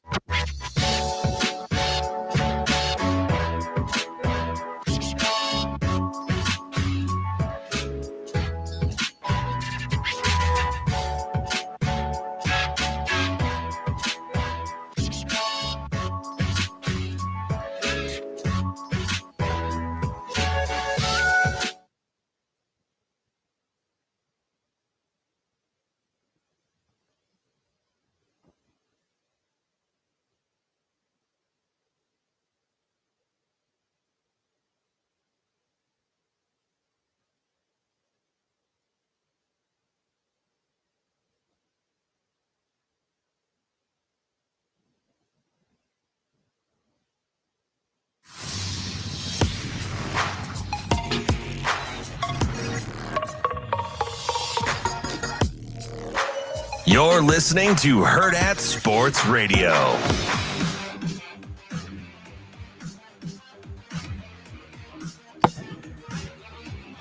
We're halfway through the show here on Hurrdat Sports Radio, AM 590, ESPN Omaha, ESPN Tri-Cities. We're live on Twitter, Facebook, YouTube. That's DB. I'm Ravi Lulla. We'll be talking to Brian Edwards coming up at 8:45. We have moved Steve Sipple to 9:30 by our choice, not his. Then we'll talk to Ben McLaughlin at 9 and Kevin Brockway. So after this segment, it's all we got locked and loaded, getting ready to go.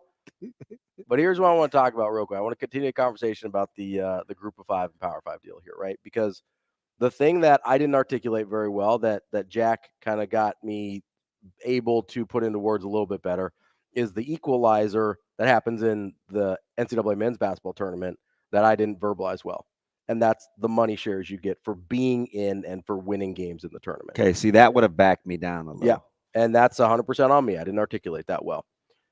The money shares are the equalizer that allow you to start playing at a bigger boy level if you are able to consistently get to the playoff. And then you asked a question that got the wheels turning a little bit here.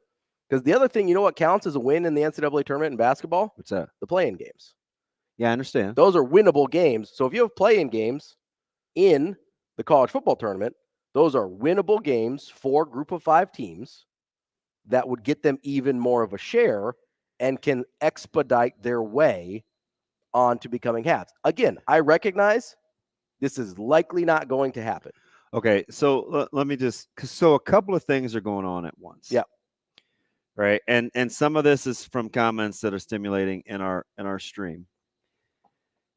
And because I don't know if I can agree with this, especially after hearing Sankey just kind of casually throw out a smaller number of halves.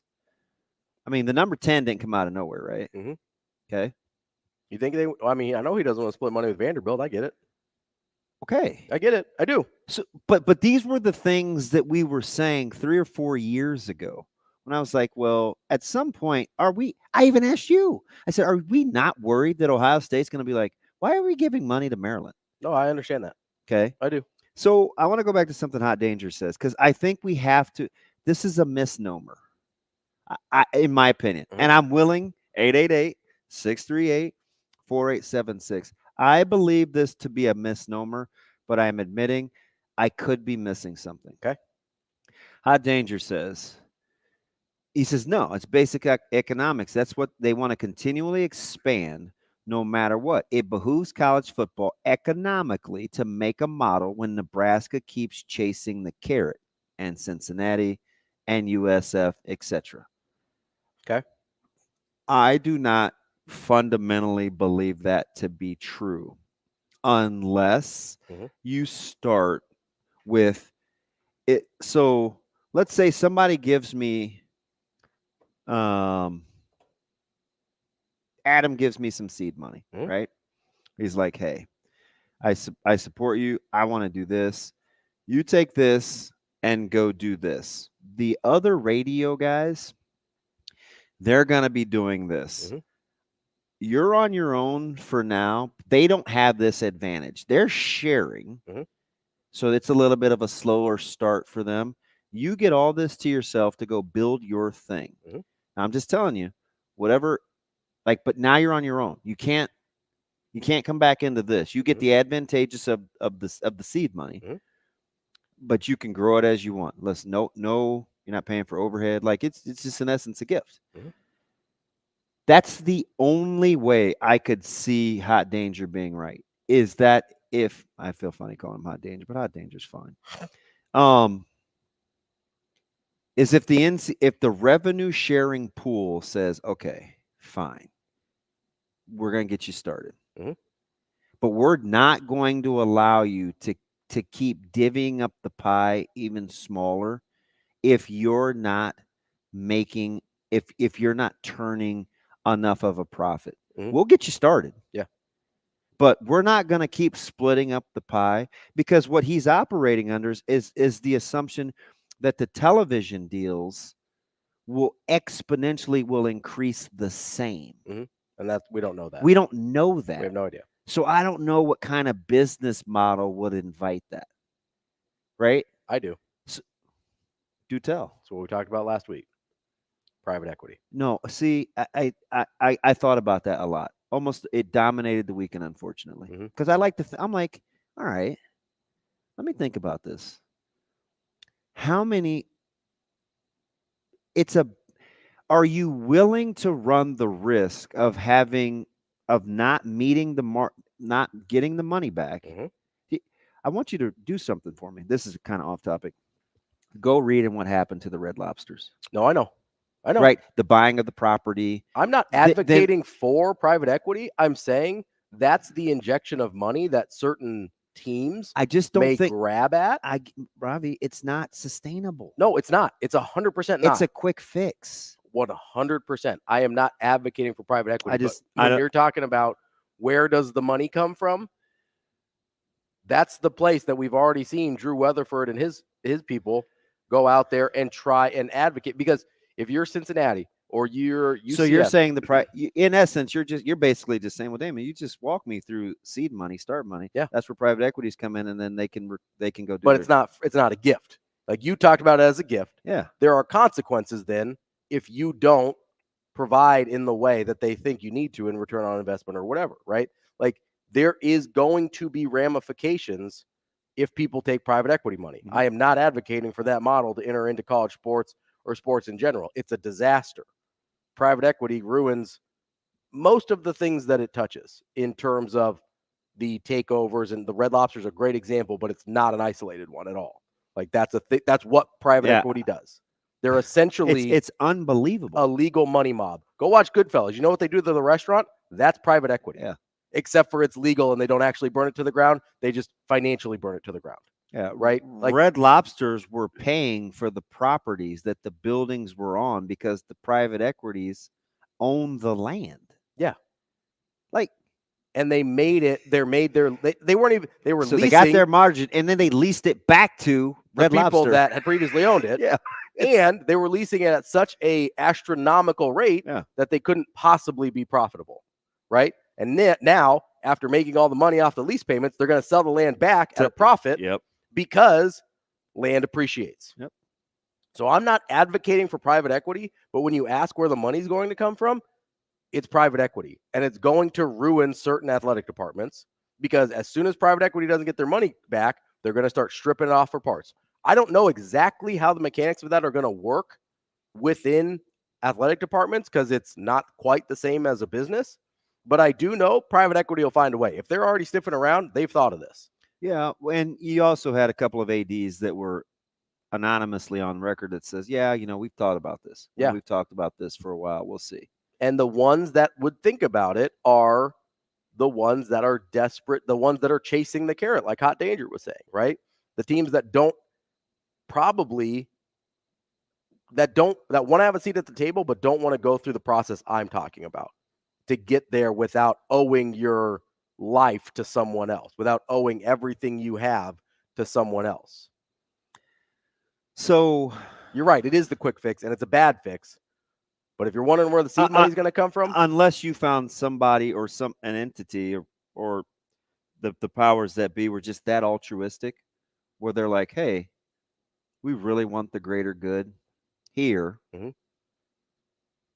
Let this get you started for the sake of the integrity of the sport. So I just don't know. The integrity of the sport is crucial here, right? Yeah, but I just don't know if I'm naive enough to think. I don't think it happens unless we have this weird, come from behind story where the NCAA somehow ends up with some amount of either leverage or money or whatever to help keep these other schools afloat until they can get their legs on them. I'm not saying it'll happen. I just don't know. I'm trying to, again, I'm not an economist, but I was a big Greenspan fan. Don't shoot me. I don't know.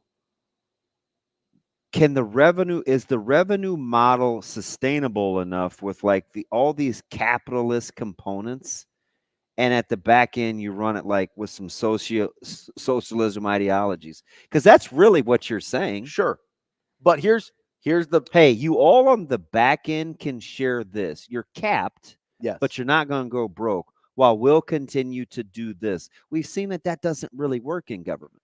But here's where you'd have to make the connection, right? You'd have to show the Ohio States and Alabama's and Georgia's why it's profitable for them to keep beating up on Indiana's? Why it's profitable for them to keep sharing money with Indiana. And the reason there is if you don't have enough teams at the table, people will question the legitimacy of your champion. You have to have somebody to play. You have to have a frame of reference. That's why the Super League in Europe got killed. Yeah. There was too few teams. I'm vibing. That's because the you value. have to be able to. Well, it would have been nice if we would have agreed on the number of scheduled games, because then we could see for sure who could make the money by being the non-cons. For sure, there's lots of stuff like that never got worked out that should have been. We will be back.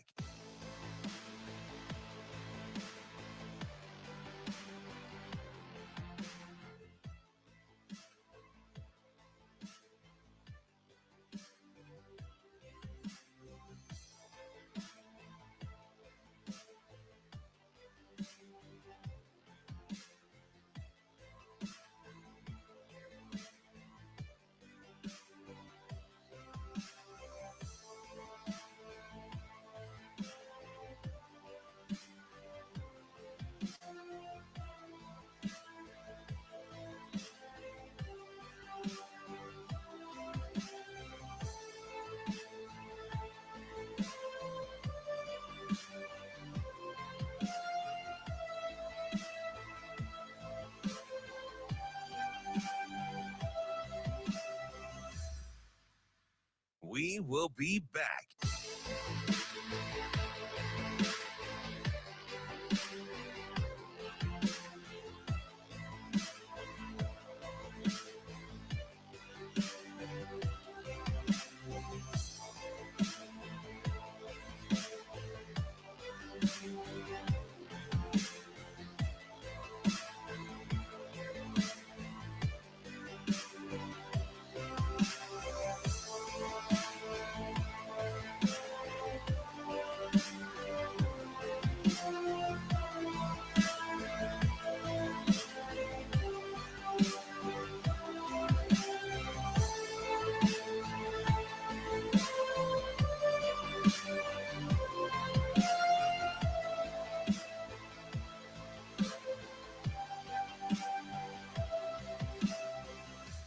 We will be back.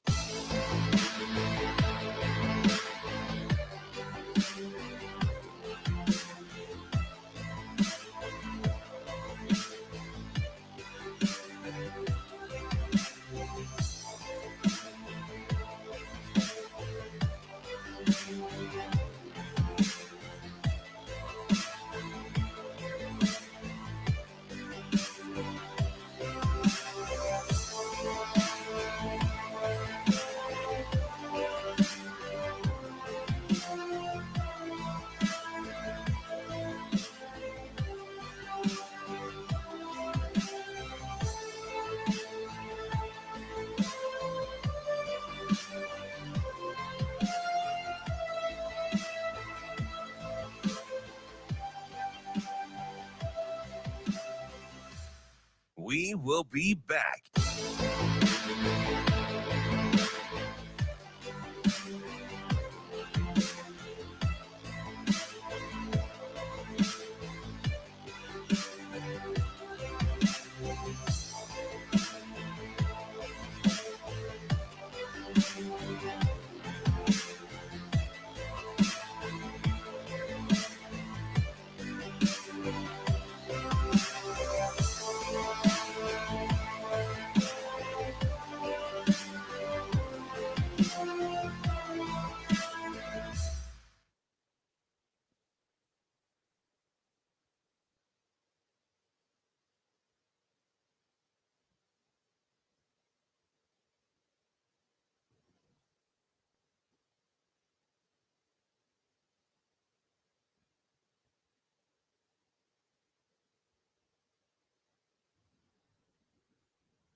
You're listening to Hurrdat Sports Radio.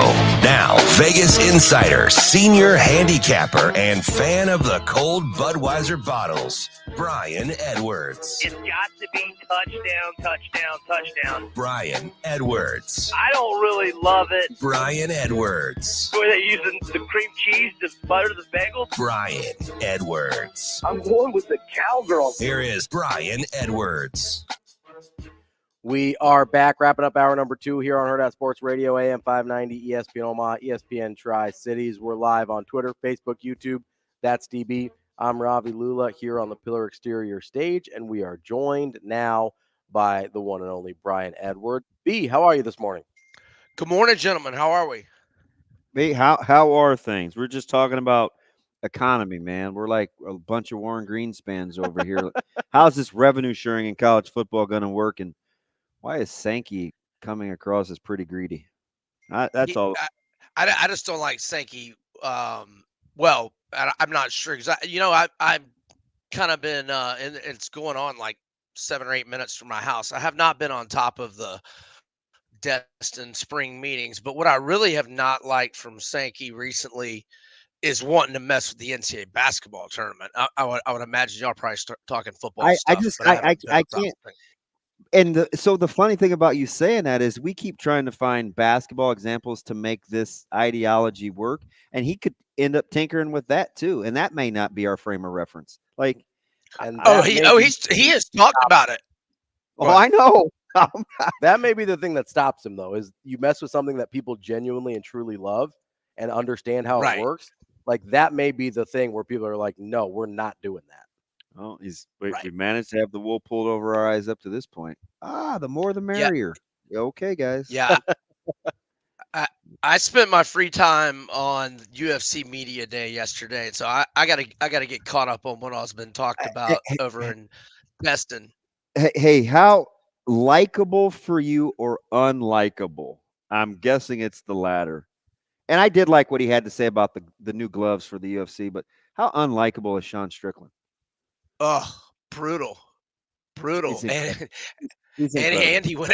he went after Dana in the UFC brass yesterday, which I'm sure will not fly over well. He better. I mean, I'm not implying he'll get cut, but he better hope he gets away with all that when he's winning. If he loses this one and loses another, they might cut the cord on him. I felt like the whole, military services and armed forces, like Oh, yeah, that's that was one thing. right. This is just on a whole nother level of incredible lack of self-awareness. Yeah. Yeah, The guy that uttered the phrase that being a Navy SEAL, like, no big deal, right? Like, right. Come on, man, pay some respect. Were you surprised to see he's such a huge fave over Paulo? A little bit. Now, I just Costa, you just never. Certainly, you don't want to bet on him until you see what he does on the scales on Friday. But yes, I was, and if Costa looks good at weigh-ins Friday, I may play him because Strickland shouldn't be almost a 3-1 favorite. Doesn't seem right. No, not at all. But it's hard to trust Costa. Is he in shape? But I mean, we should have a good idea. He was in shape his last fight. He made weight last fight. I was, maybe showing a little more discipline. So yeah, maybe I will consider him, but not until I see what he looks like on Friday.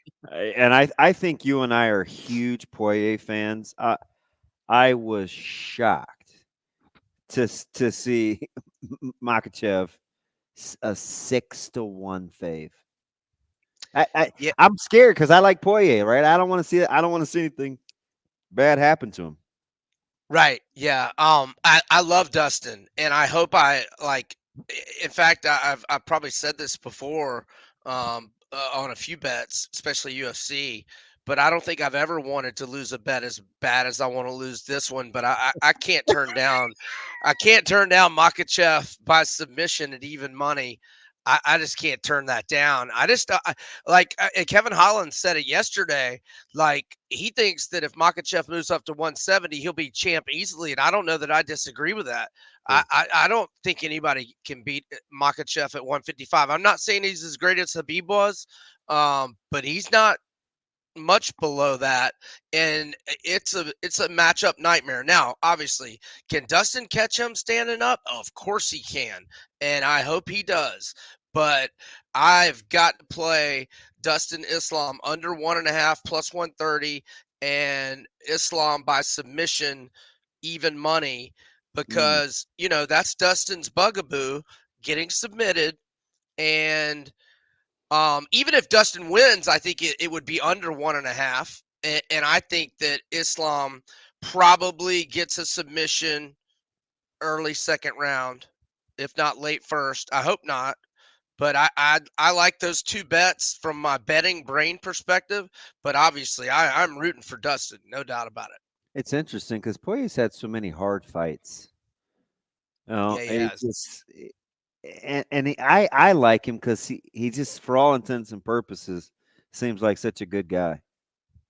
No doubt about it. He's right there. Him and Gaethje and the Black Beast and Matt Brown, they're my favorites of all time. So if you're going with Islam in that fight, obviously you don't want to lay the -600. You do like those even money on the submission. You like the plus money on the under. Is there any, I know you didn't send this to us, so I'm kind of putting you on the spot there. Is there any way in which you would put any money on Poirier as maybe kind of a long shot?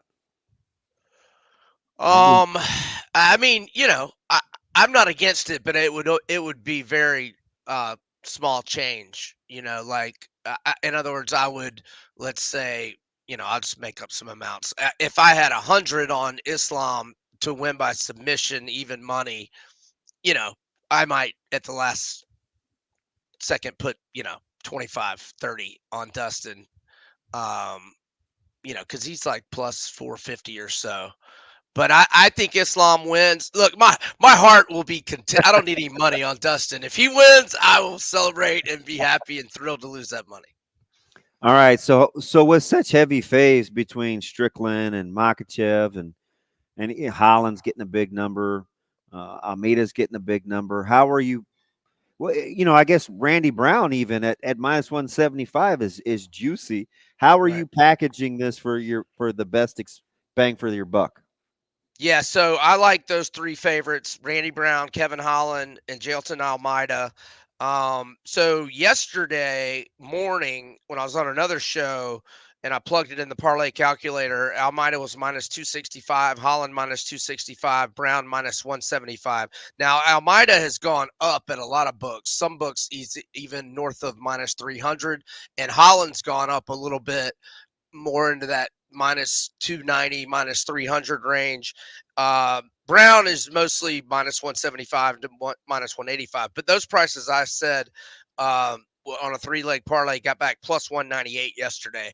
I'm guessing, and again, these odds are varying from book to book.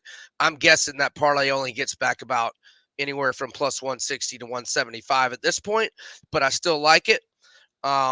Yeah, I like all three of those guys. And then I like the Almeida fight to go under 1.5 rounds at a minus 120 price at FanDuel. A little more expensive at some other places, maybe minus 130, minus 135. I would probably like that all the way up to about minus 145, minus 150. I wouldn't want to go any further than minus 150. And the reason why is because Almeida's had 23 career fights, and 20 of those 23 have gone under 1.5 rounds. Do you have a good feel on anything in the NBA with the T-Pups and the Mavs? I mean, I would not say I'm super confident by any means, but yeah, I got two plays. I've been really up and down in the NBA in these playoffs. So I'm going to go with the over 209.5. So now these teams, well, the over's 3-1 in this series, and those combined scores have been 213, 217, 223. Game 4 the other night went under, only getting to 205. But in 6 of the 8 head-to-head meetings this year, they've had at least 213. The 4 regular season meetings had 220, 228, 223, and 208. So 208 was the one that would have gone under tonight's number. But 6 of their 8 head-to-head meetings, like I said, have gotten to 213, and we're at 209.5 tonight. And then on the Mavs, now just because we don't want to have to watch The Last Dance again on ESPN like they had last night because we have no Easter. I was watching Dolores Jordan, man. She looked sharp. Yeah, she did. Actually, I enjoyed. I don't know that I had watched. I maybe had watched it twice, but I did watch a lot of it last night. That's funny. We both. I don't have a life, B, so I'm not going to speak for you. But that's why I watched it, just because it was on television. I'm a lousy sleeper. Right. So we both watched that. That's crazy. Yeah, so my only point was that I hope Minnesota wins outright so we get another game in 2 days. But I like Dallas +5. They've had 6 games as an underdog so far in the playoffs, 5-1, both straight up and against the spread. They've been on the road 8 times in the playoffs, 6-2, both straight up and against the spread. And when Kyrie's been in uniform, and he's only been in uniform in 5 of the 8 head-to-head meetings against Minnesota this year, but when he is, they're 4-1 straight up and against the spread. I'll go Mavs +4.5 or 5. I asked this to Ravi the other day because sometimes he can be a little more easygoing than not. You think you could play with Luka barking at you about everything you're doing wrong all the time, B? I don't like teammates like that. No. He apparently must be a great guy off the court because he seems miserable. Right? Yeah. I mean, if they have a point, I'll listen, but I just don't like teammates barking all the time, man. Seems like a tough hang, B. We appreciate it as always. Tough hang. Tough hang. I love it. Thanks, B. See you guys. That's Brian Edwards. You can find him at majorwager.com, BrianEdwardsSports.com, and Vegas Insider. Coming up next, Ben McLaughlin, Husker Sports Network. We will be back.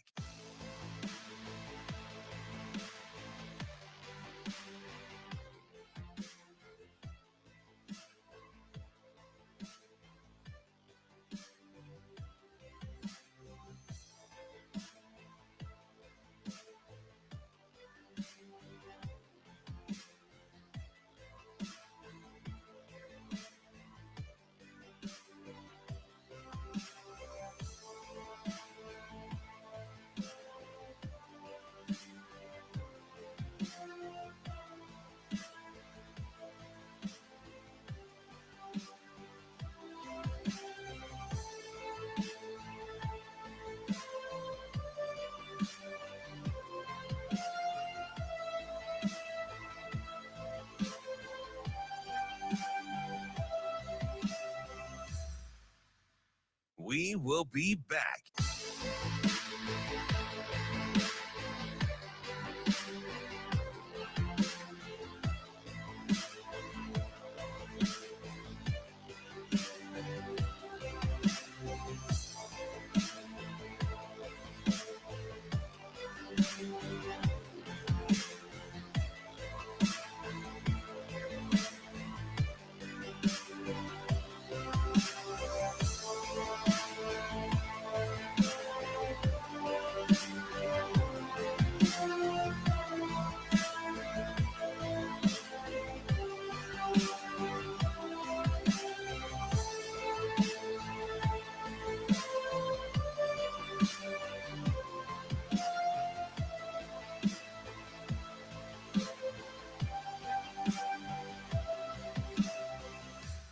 We will be back.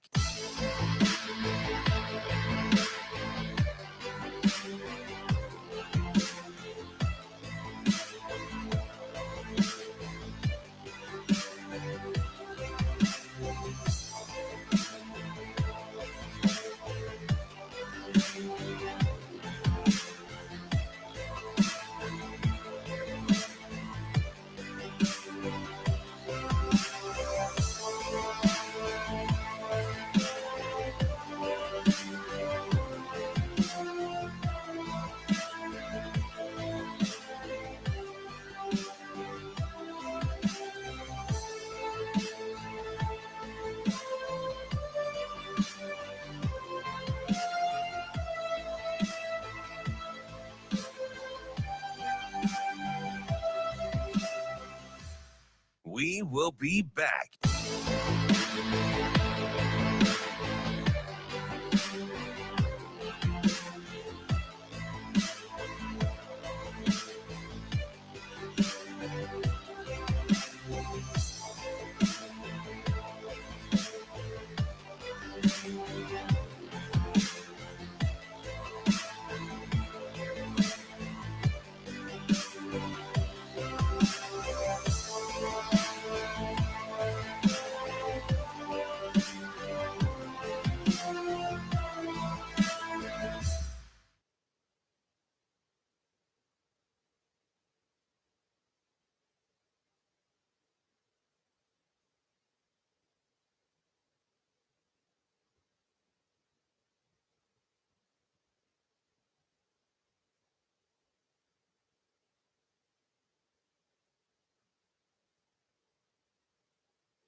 Welcome to Hurrdat Sports Radio. Brett ready to deliver the first pitch. Breaking ball, that's looped to left field. Gabe Swanson is there. He squeezes it, and your Huskers are Big Ten champions.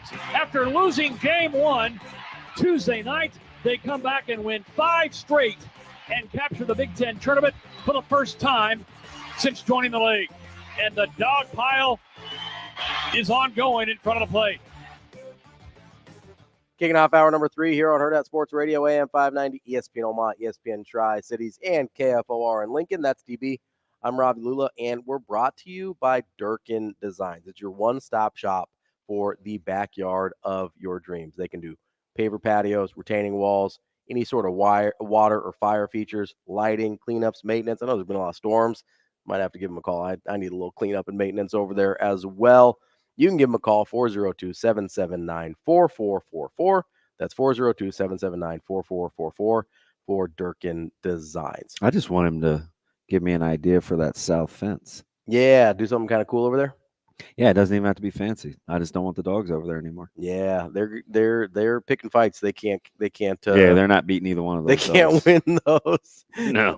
Joining us now is the man, the myth, the legend, Ben McLaughlin from Husker Sports Network. Benny Mac, what's going on? Oh, not much. Just about physically assaulted some car seats in my car, getting the rental car loaded up for Stillwater. But other than that, things are good. Oh, so you're taking the crew? The whole crew's coming. That's a terrible. That is unbelievable. That's a terrible idea.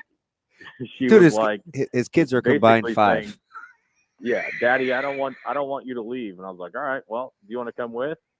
Yeah, okay. Looks like we're doing this. So. Oh, that's kind of cool though. Like I could. That's cool. We took Zoe to Dallas, and she was probably she wasn't quite 2 yet. She was fine.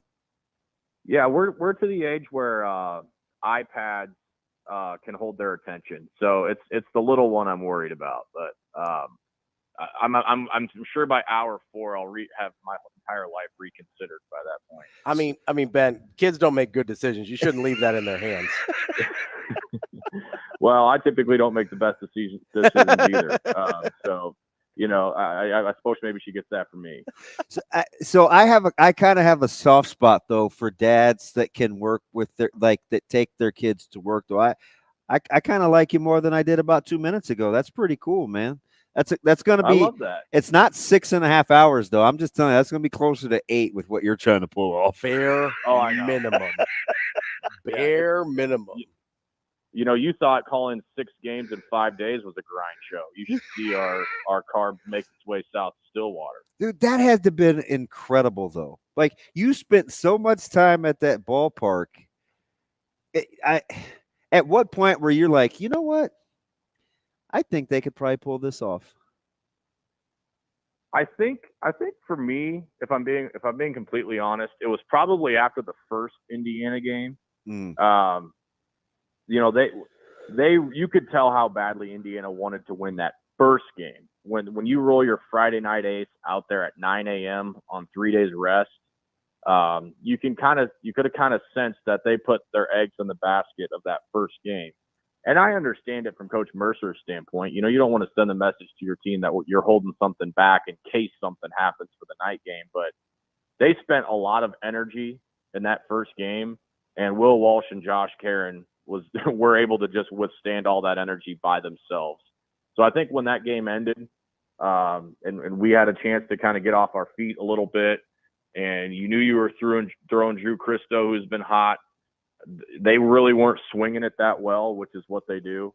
And then everything that was going on in the other bracket, right? I mean, facing Penn State on paper, you love that matchup. So I think at that point in time, I thought if Nebraska could win that second Indiana game, they'd have a really good chance to win the whole thing.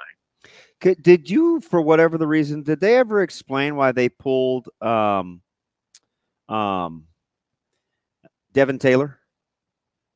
He was dealing with some kind of shoulder issue. We weren't really told to what degree it was, because that was that seemed crazy in crunch time, right? It's like 100%. Because that guy's a hammer. Order made the last out. Yep. His spot in the order made the last out in game 1. And then we knew something was up when he was lifted. And then when we got the lineup card in game 2 and he was DHing and not in left field, that's when we kind of put 2 and 2 together, because he's a heck of a player, one of the better Big Ten players I've seen. And he just didn't look right all weekend, not even just in our games, but the whole tournament. He's still homered. And I get it, because you do like this People think I'm a numbers junkie. Like you helped me out during broadcasts. Did you realize he's a 1090 OPS? It's insane. Like, just the Indiana slugging numbers will just blow you away. Like, all of their OPSs are ridiculous. You know, even like a Jason Oliver, who entered the tournament as their 9-hole hitter, was slugging at like a 650 plus. And he's another 900 OPS. It's insane. It's insane what they're doing. And it's not just the homers, but it's the doubles. I mean, they hit so many doubles that those numbers are just absolutely astronomically high. Ben, you mentioned Drew Christo, but I want to talk about the bullpen in general. Obviously, that had been a spot that was not always giving the answers Nebraska wanted throughout the season, but over that course of 6 games in 5 days where it became a crucial component, like what did you see different from them over that stretch than we'd seen for most of the season? Yeah, I mean, I think we're just going to maybe throw out that Ohio State beatdown on Tuesday because I don't think there was really anything good about that game. I mean, Nebraska just got taken behind the woodshed in that one. But I think what the bullpen was able to do was feed off the energy of the starters. I mean, Nebraska had just absolutely sensational starts from game 2 to game 6 in that tournament. And when you're coming in for a guy who just gave Nebraska 7 innings, or, you know, in Will Walsh's case, didn't need the bullpen, went all 9. Jackson Brockett went 8. You know, there wasn't that many innings to be had for the bullpen, but when they came in, they just fed off the energy of the guy that pitched before them. And when you have kind of that momentum rolling in the right way, that's when things start to get scary for the other team. And I can't imagine it was a settling feeling for Penn State when Brockett goes 8 and then you see Brett Sears run in from the right field bullpen with your season on the line. How about Nebraska? So at what point do you think we'll acknowledge or give credit to the fact that, you know, Nebraska lost 2 good bats in the lineup, didn't finish the season in the lineup as they started, although one did get hot late as he was reinserted. You lost a guy out of your rotation in Christo. You didn't win midweek games worth a hill of beans. At what point is this just a team that it doesn't matter what happens? We should probably just stay in the moment. Yeah, I mean, that's a little bit to what you see, you know, and I've gotten this question a million times, the celebration with the palms up, with the arms in the air. It's a little bit like the Arkansas regional team in 21 with the don't care motto, framed by Jackson Hallmark. It's a little bit like that, to where it's like some of the greatest hair in baseball, by the way, Jackson Hallmark. Right. We know all this external stuff can affect us if we let it. You know, we can letting 7 runs up in the 9th inning to Indiana affect us. We can let losing to South Dakota State affect us. We can let all these external stuff affect us. But ultimately what it comes down to is us, you know, the guys putting on the jersey and the guys playing for one another. And I think, you know, when you see these guys interact with each other, they love each other and they love playing for each other. And that sounds so cliche, but you don't have that every year. And it's really evident the teams that don't have that, because oftentimes they're the ones, you know, throwing helmets and throwing bats and, you know, making excuses and, you know, letting all the other stuff affect them, where this team is just kind of rolling with the punches. And yeah, we don't know what's going to happen today either, but we're going to go fight and give it hell for 9 innings and see what happens after that. So I think a lot of that mantra kind of plays into it, to what you say, DB, about losing all the production from Max and Bryce and losing, you know, basically your entire rotation from last year, not getting what you thought from Drew Christo, having Gabe Swanson not even be in your starting lineup for 90% of the that's year. incredible, by the way. Yeah, I mean, if you tell me before the year Dylan Carey's hitting under 260, Drew Christo's not in the rotation, and Gabe Swanson's hitting 220 going into the postseason, I say there is no postseason. I mean, this season is so far gone. If those 3 things happen, and look where they're at, they've just gotten a lot of production elsewhere. I mean, Gabe Swanson had 85 at bats. Officials. Like, what are we talking about here? It's like at some point that's just a good baseball team, right? Yeah, and then you like watch him take batting practice, and you're like, why? You know, why is this happening? Why does this guy have 18 home runs last year and is the second team all league pick, and he can't find his way in the lineup. It was so puzzling that he struggled so bad early in the year. I mean, he had so many bad at bats, and there's a difference between not having a high average and just not having competitive at bats. And that was Gabe. I mean, he just looked lost. He was chasing pitches. He was taking pitches over the middle. He was weak infield pop-ups. I mean, and with Nebraska's depth in the outfield, he had a longer leash than some, but it just wasn't what it needed to be. And so he lost his job. And that's what makes the run that he went in Omaha so incredible, is because, Damon, you've been around a lot of athletes that have lost their job and not ever gotten it back and played the woe is me card and nowadays transfer. That wasn't Gabe Swanson. Instead, he put his head down and he worked, and he was rewarded for it. We're talking with Ben McLaughlin. He's the Nebraska play-by-play voice for Husker Radio Network. Ben, you mentioned that 2021 team a couple minutes ago, and we've had some discussions this week about whether the 2021 team was better, whether this team was better. I guess my question to you is, what do you think are the major differences between that 2021 team that nearly knocked off Arkansas in their regional and this year's team that might allow them to move past the regional round?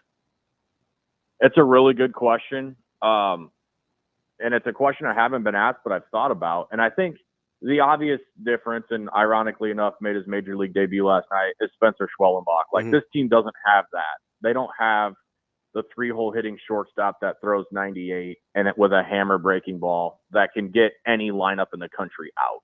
That, they don't have that. But outside of a Schwelly and a Povich, but I mean, I would even throw Sears and Povich in that same at least they're comparable, right? Yes, 100%. They're within arm's reach of each other, and that's not far-fetched to say. Really, the Schwellenbach piece is the only thing missing. That team didn't hit a bunch of home runs like the team last year. They didn't set a program record with home runs, but how many times did you see Mojo Hagee bounce one through the 4-hole on a hit and run, or see Joe Acker go first to third on a single to left center field, or whatever the case may have been? They were just kind of a gritty, grinded out team, and they did just enough to annoy you, and they did just enough to win baseball games. And then, to back that up with what they had in the back end with Schwellenbach, I would say this team is significantly deeper in terms of a pitching staff, and that came to fruition this last week. But I think that's part of the reason why people are so bullish about the matchups in Stillwater, is because they do see a lot of comparisons from the 21 team to this year's team. So is the trick for and when I'm not texting you who we think is going to be in the rotation or bothering you about something dumb when you're trying to work, is the key to figuring out the depth of this rotation to figure out? And I kind of tried to ask this the other day, and it didn't come out right. But with you, I'm a little more relaxed. If there's 10 guys that can throw, is the key to figure out which 6 or 7 are going to be on? Because sometimes you almost never know. Is the key picking the right 6 or 7 out of those 10? Yeah, and there's more of a scientific way to figure that out, Damon. But I'm not a good darts player. What is it? Is it just to see who else is going to be on the Caleb Clark bandwagon? All the pitching that went on, and we didn't even talk. He didn't really factor into their depth this week, which is crazy considering how he finished the season. Yeah, and Evan Borst didn't even pitch. That's one of your most high leverage guys that you've got in your bullpen. He didn't pitch in any of the games all tournament. But to answer your question, I think it's like almost throwing darts at a dartboard, because you compare a guy like Walsh and Brockett, right? Both left-handers, different body types, but very similar stuff. Brockett's got a better breaking ball than Walsh. Walsh has a better changeup. But you're talking about soft-tossing lefties who have to mix and locate. Mm-hmm. So how do you choose between those two? Yeah. I mean, so a lot of it comes down to what Coach Childress can break down the nuances between, all right, how does this team stack with right and left? What are their splits? Can we pitch backwards to this team? Are they good breaking ball hitters? Do they chase? Are they good in the zone? All these other variables that come into play that might give a slight edge to one guy over the other. But it's a tough call, right? I mean, now when you throw Christo into the mix, that's a significantly different look than what you have from those two lefties. this is a hard throwing righty with a good slider. So that's a little easier to distinguish between. How about his last 8-9 innings pitched versus the 20 previous? Like, well, that's just it, Damon. Is that's added a wrinkle to what Nebraska wants to do, because he's become such a weapon in the bullpen. You don't want to just plug him in as a starter. You've got a guy that could take the ball in the sixth and go finish it if he's on. Ben, do you think that because of the variety of arms and kind of playing that game of darts that you were talking about, do you think that is going to lead to a little bit shorter leashes in the regional when it comes to either leaving a guy in or letting him work through some stuff? 100%. I mean, it's all bets off at this point. At this point in the season, and guys understand that. Guys know that, with this tournament in particular, your role could look completely different what it was all year. And we've kind of already started to see that a little bit with Christo throwing the back end and then coming back and starting. We saw it with Sears, who, came into close. You're going to start seeing that with seasons on the line. You're going to see coaches get creative.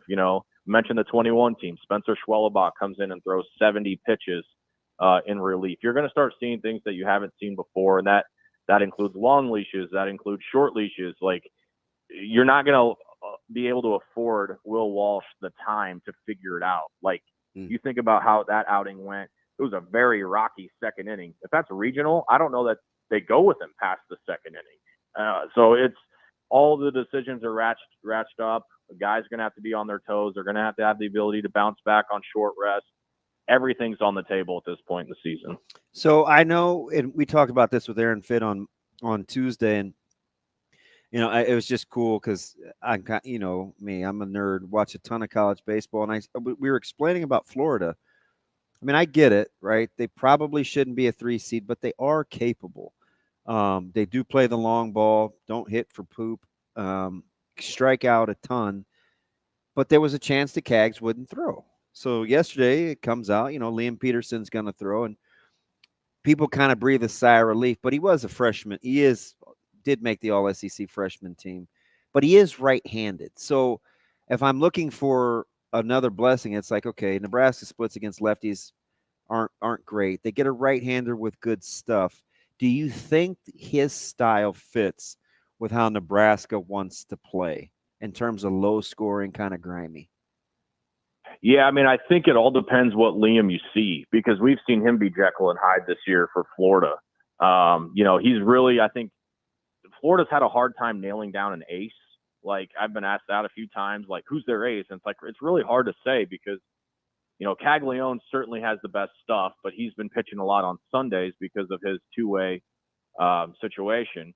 And Coppola's been getting a lot of the starts on Fridays, big, tall left-hander, but he's been up and down. And, I think they've probably made the right move to go with the right-hander just based off their consistency. But, like what you said, Damon, Florida's an interesting team, not just for Nebraska to match up with this weekend, but if they were to play Oklahoma State or Niagara, I'll be really intrigued to see how those matchups go, because we're playing in a little bandbox launching pad. I hate it. It's a shame. Water. It's a shame. So, I've told people if Nebraska plays Florida in a 3-game series at the Chuck in Omaha, I think Nebraska wins more than half the time in a series against Florida. Yep. Playing at this ballpark in Stillwater, I think is going to add a different wrinkle.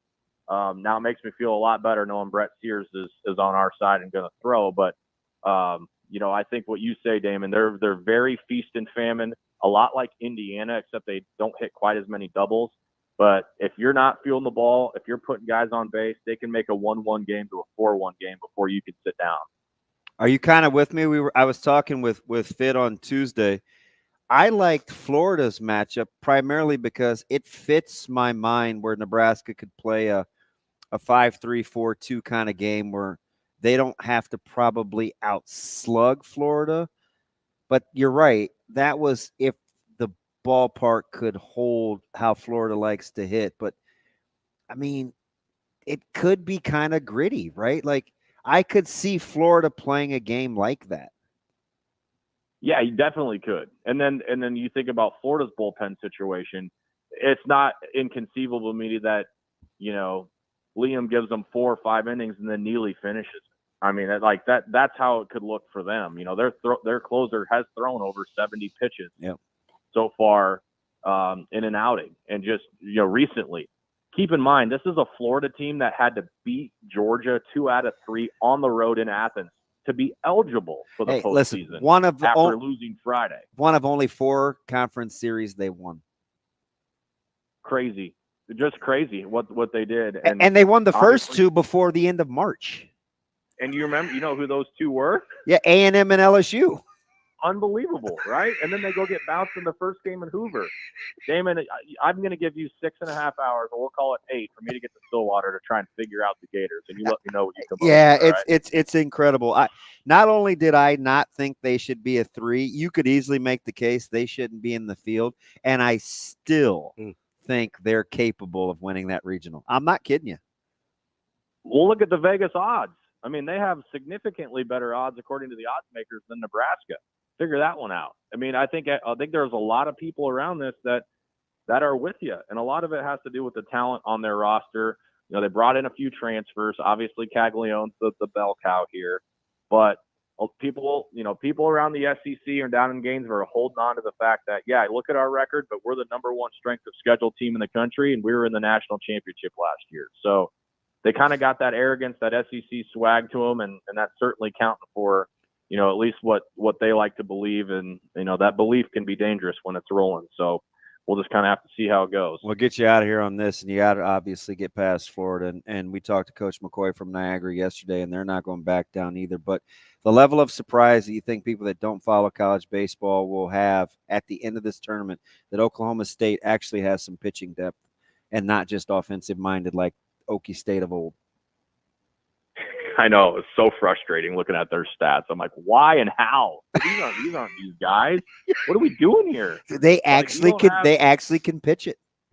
Yes, and more than one guy, Yeah. like up and down. And it's just like, oh, this guy has 111 strikeouts to 27 walks. That's good. Oh, this guy has 108 strikeouts to 17 walks. That's pretty good too. I don't want to see either of these guys. Yeah. But and that's part of the reason why they were able to make that run through Arlington and like Nebraska are hot right now, and those fans are psychotic. So it's going to make for an interesting environment. And I know Husker fans are still having a little bit of PTSD from the Brick Town for what happened against Colby Gomez back in 2019. Hey, it's a brutal fan base, so make sure the kids have earmuffs. Well, something they haven't heard their dads say already. So. That's a great point, because I believe you, because I've been around you. That's particularly when radio equipment wants to start fighting back. Hey, you and Shane have that in common. That's Ben McLaughlin. He is the Nebraska baseball play-by-play voice. Ben, we appreciate the time. Enjoy that road trip, bud. I don't know what you were thinking. Yeah, well, you'll probably both be hearing from me here in about 12 hours. I'll check on you, buddy. Enjoyable that our chat at 9 a.m. was. That was such a nice part of the day. You'll still be in Wichita at that point. Yeah. We'll talk to you later. Thanks, B-Mac. Thanks, guys. Appreciate you. Steve Sipple coming up next. We will be back.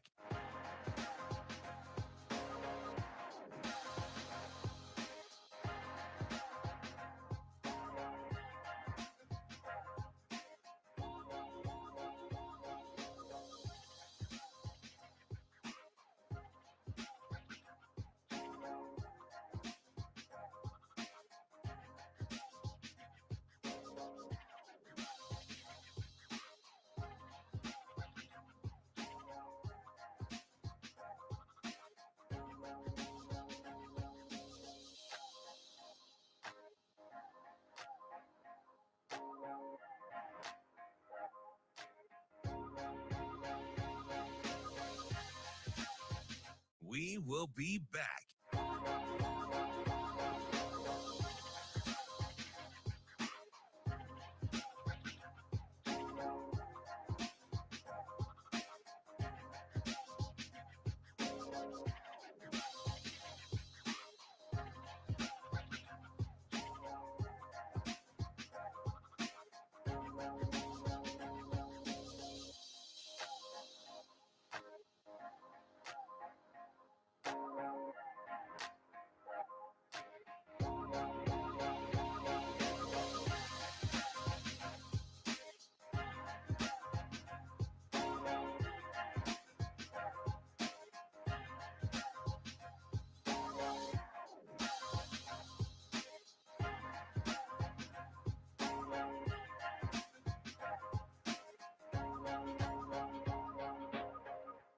We will be back.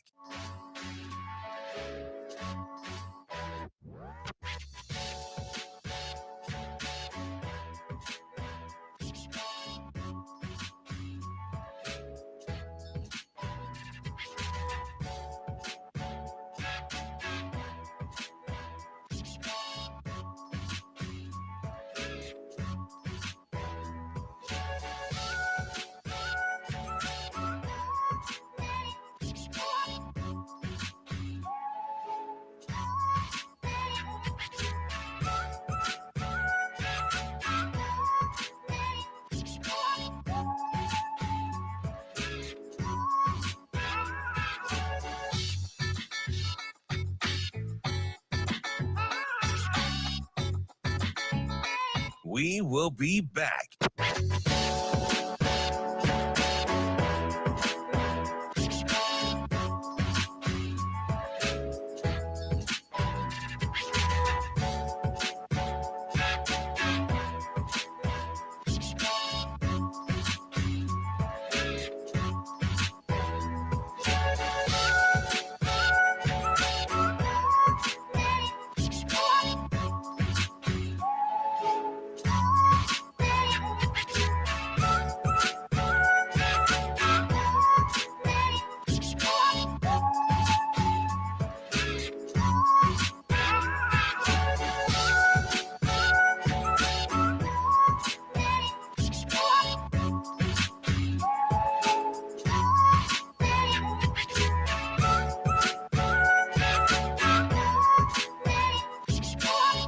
We will be back.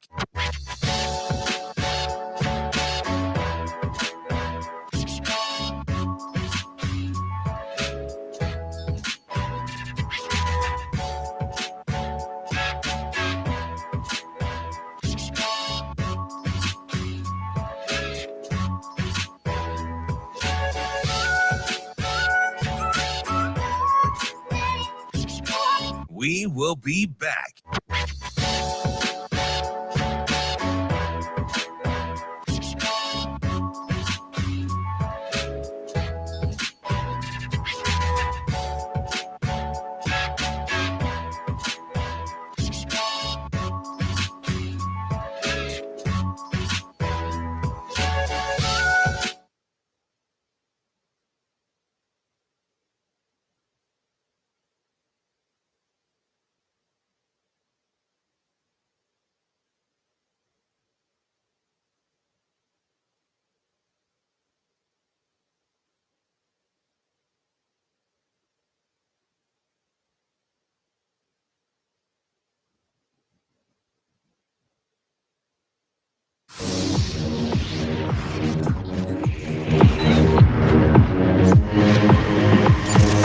You're listening to Hurrdat Sports Radio.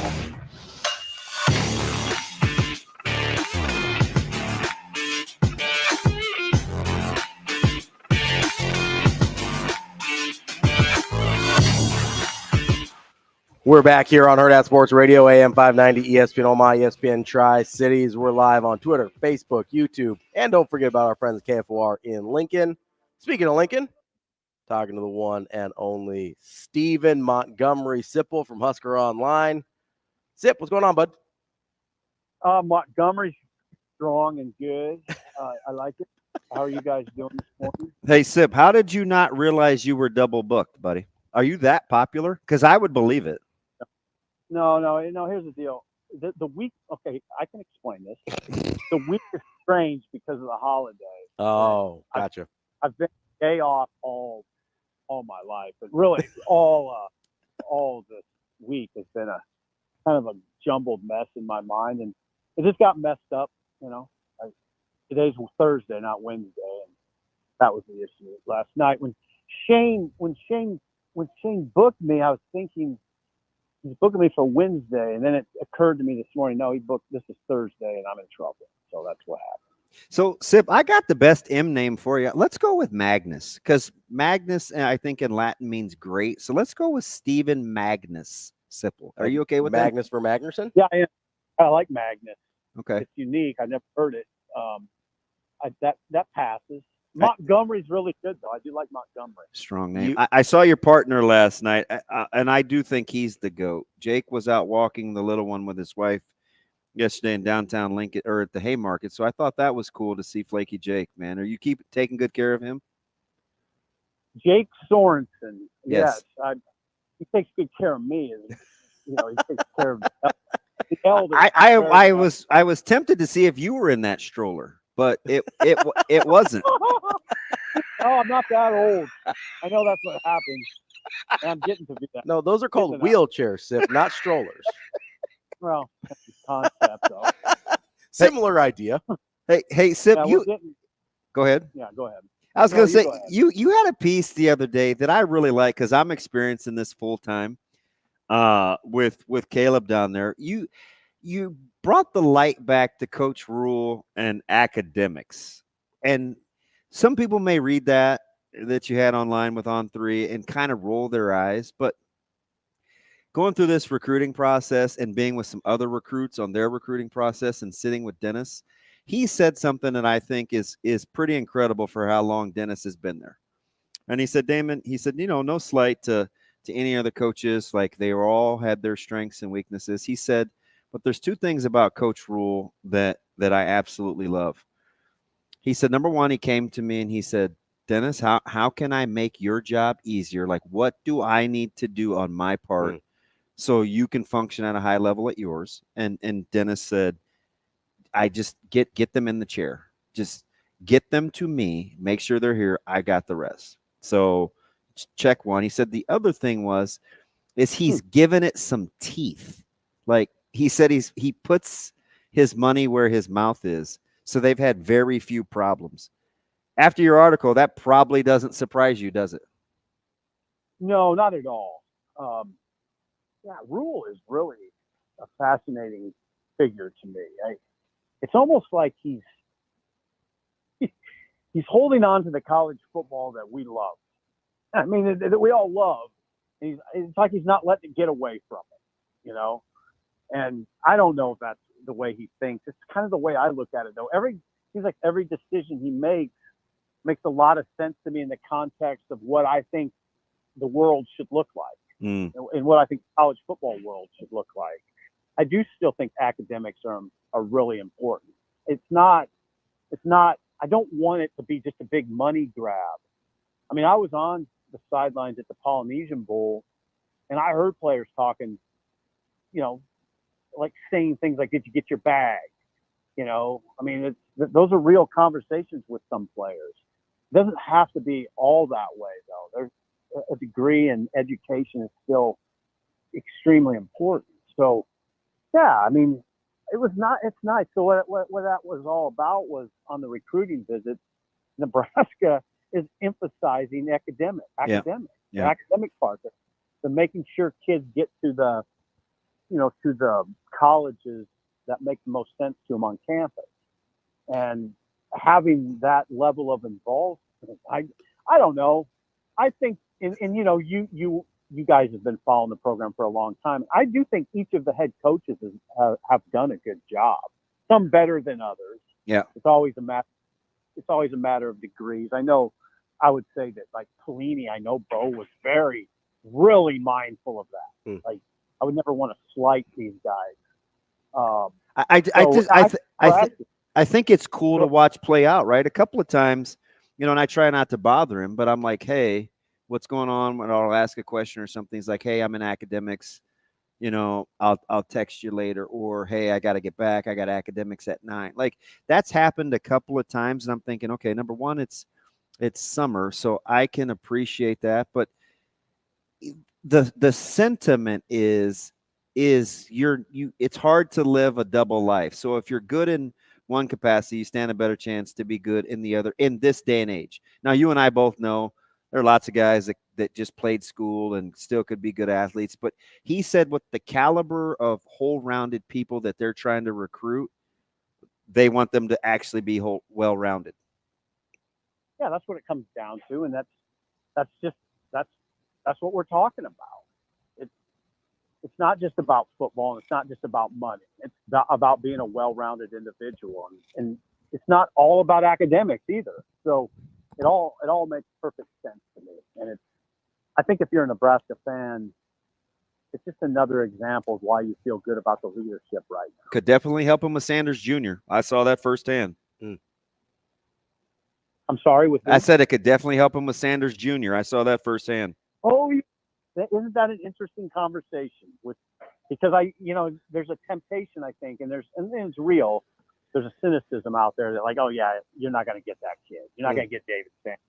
He's the top offensive tackle in the country. There's no look at the line of places he's looking at right now. No, it's real. I mean, and that's the kind of guy who might be able. 100%. It's the kind of guy you might be able to steal. I'll say steal, and it's a part because of the overall presentation. But Dylan helps too. I mean, Dylan is part of the overall presentation. But the overall presentation is legit strong right now. It's been pretty strong, but it's gotten stronger. The facility the training facility makes it stronger than it was, a year ago. And Sip, the cool thing is they weren't even in town. They were at TCU at a graduation, and he still loved it. You know what I mean? Like, it's real. Yep. Sip, real. Can I make the argument? We've always been looking for okay, what's Nebraska's edge? Where can they get? Because before it was the training table or strength and conditioning or whatever, and we thought, oh, maybe it'll be NIL, maybe it'll be facilities, whatever. This is gonna sound like the cheesiest thing possible, but is like that whole holistic experience thing. Like, can that be the edge, whether it's just academics or the relationships or whatever, when everybody else is just focusing on the money? Can the edge just be like, hey, we actually care about you? Yeah, it can. That's interesting. I've never thought of it. That's it. That is interesting. I have my moments. It is. Well, it just sounds so matter of fact. It sounds almost too simple. Sounds cheesy when you're like, oh, what's your secret ingredient? And they're like, it's love. And it's like, but like maybe it is. Yeah, or wholesomeness. And I think that part of the package too is just the safety element. I think that I hear that from parents sometimes that Lincoln, they feel a parent or a guardian feels good about sending their child to Lincoln to this area because there is a safety element that doesn't exist everywhere. And Rule does. I mean, he does. There is a holistic element to the whole conversation, and that might be the edge. Like I said, I hate that kind of frame it up like I did initially, but I do feel that. Like it's like Rule holds on to the elements that a lot of the traditional college football fans would like, but without seeming out of touch for the modern stuff either. That's the hard part. Bam. Yeah, he's not out of touch. Nebraska still plays that game. They can still play that game, that NIL game, for instance, at a high level. At a high level. I hate to say that you're right, but you are. I thanked him for the staff writing handwritten letters. And even Kristen, when she was in Kansas City, we just got hers on Thursday. So she came back from being out of town and said, hey, thank you. And I asked him about it, and he said, DB, people just have forgotten how to be good people. Like, it's just gotten away from us. I think your read is 100% spot on, Sip. Oh, good. I appreciate that, Damon. And I see it, and I like it. I mean, it doesn't matter what I like. I think the fans should feel pretty comfortable with what's going on. Now, let's see what it looks like in a football sense. You got to win. But Rule, he's very bottom line oriented too. The last thing I'd say, and this kind of goes along with what I just said, I love what he said one day, that we are a caring program. We're not a coddling program. 100%. We're a caring program. We're not a coddling program. And that, to me, goes with the wins and losses thing. There's still a bottom line element. You still got to, you have to produce with Rule. You have, no matter what you do over there in terms of your job, player, assistant, support staff, there has to be production. Yeah. And that's why I'm confident. You're on a roll this morning, Sip, man. You practically hit 1,000. I think your read is tremendous. Well, God bless you. Stephen Magnus Sipple from Husker Online. We appreciate it, Sip. We will talk to you again soon. We will be back.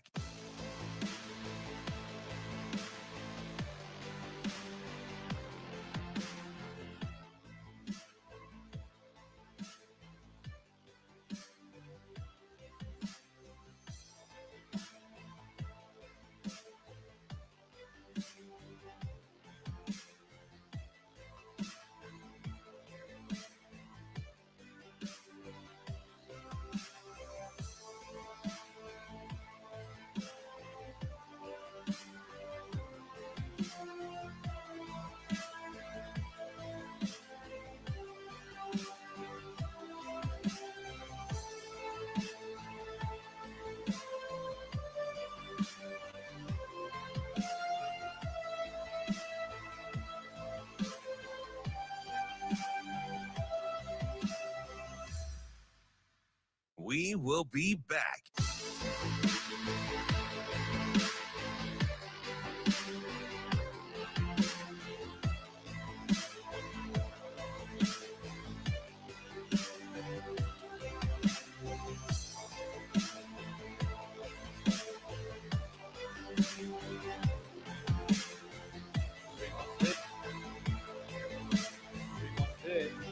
In the air, right coming back. Double by Selma. Second double of the inning. Unbelievable inning for Florida.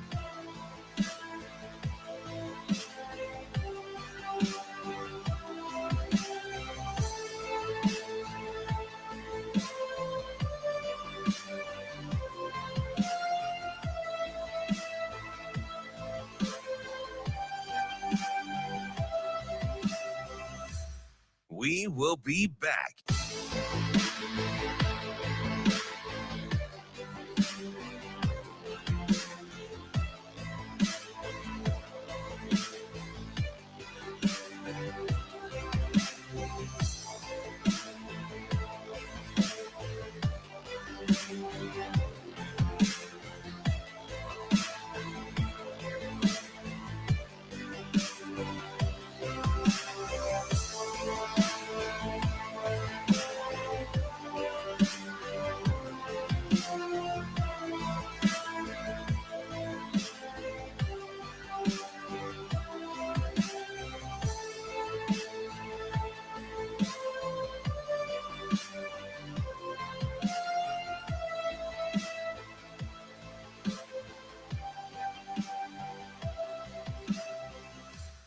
We will be back.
Welcome to Hurrdat Sports Radio. 3-1 pitch in the air to right field, going back to the wall, and it is out of here.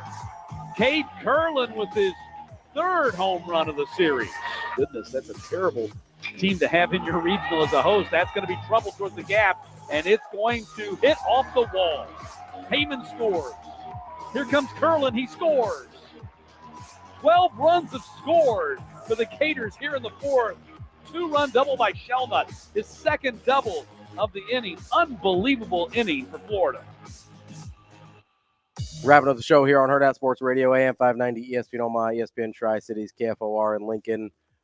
We are brought to you by Warhorse Sportsbook. It's the best place in Nebraska to place your sports bets, either at the casino in Lincoln or Horseman's Park in Omaha. Make sure you get out there, whether it's NBA playoffs, NHL playoffs, whether it's UFC this weekend we were talking about earlier. Make sure you get out to Warhorse Sportsbook. If you got any questions, need a little bit more info, go to warhorsecasino.com/sportsbook for a full list of details and house rules. That's Warhorse Sportsbook. No bets, no glory. Joining us now is Kevin Brockway. He covers Florida athletics for the Gainesville Sun. Kevin, how are you this morning? Good, guys. How are you? How are things in, is it sunny in Omaha or what's the weather? It's a little overcast this morning, but not bad. I'm a Four Seasons guy, and I know you Floridians kind of thumb your nose up at like the landscaping, not the hotel. It was a cool morning. It was 51, 52. We're only going to get into about the high 70s, a little humid, but that's okay, right? Like, it's still only the end of May. So we're trying to take this heat wave slow, which you guys down there, you're like, hey, listen, it's Florida. This is what we do. It's a friggin' sauna down here with the humidity. Trust me. This is the uncomfortable time. This is the uncomfortable time of year. This isn't the necessarily the October to April are the best months down here, I would say. I do love a sauna. I don't want to live in one, though. Interesting. Okay. Kevin, it's been a little bit of I don't know if hot seat's the right word for Florida's schedule and the season so far, but they did have a bit of a rough stretch during conference play from sort of the beginning of April all the way through mid-May, where they really struggled. How were they able to turn it around in time to still make a play for the NCAA tournament? Well, I think taking 2 out of 3 at Georgia was big, obviously huge. And, you go into that series with Charlie Condon, but Florida basically outslugged them. I mean, they scored 30 runs. The last game that they needed to win the series was 19-11. And neither team really had much pitching. And I think that's really been the huge issue. And the reason for the inconsistency is pitching staff, starters, or relievers. And then they kind of, Brandon Neely began the year as an all-SEC closer, but then they had to move him in the starting rotation because Cade Fisher didn't pan out as the Friday starter. But that didn't work either. And then they got Pierce Coppola back from injury in April and worked him into the starting rotation. But, he still couldn't really give you but 3 or 4 innings per start. So the bullpen was taxed. So, it's a 6.27 ERA is the worst in the SEC, but they did, obviously manage to hit. And this is a lineup, obviously, with Jack Caglione, the two-way star, who's batting .415, 29 homers. And he's pitched okay. Yeah. Certainly a little better than last year, but I think there's been a lot of inconsistencies in pitching, and it's not a traditional Kevin O'Sullivan team where you have a bunch of aces on the mound. Yeah, so this one's interesting. We were talking with Aaron Fitt from D1 Baseball on Tuesday, and I was saying wouldn't surprise me at all if Cags didn't start. You're obviously going with the all-conference freshman and Liam Peterson.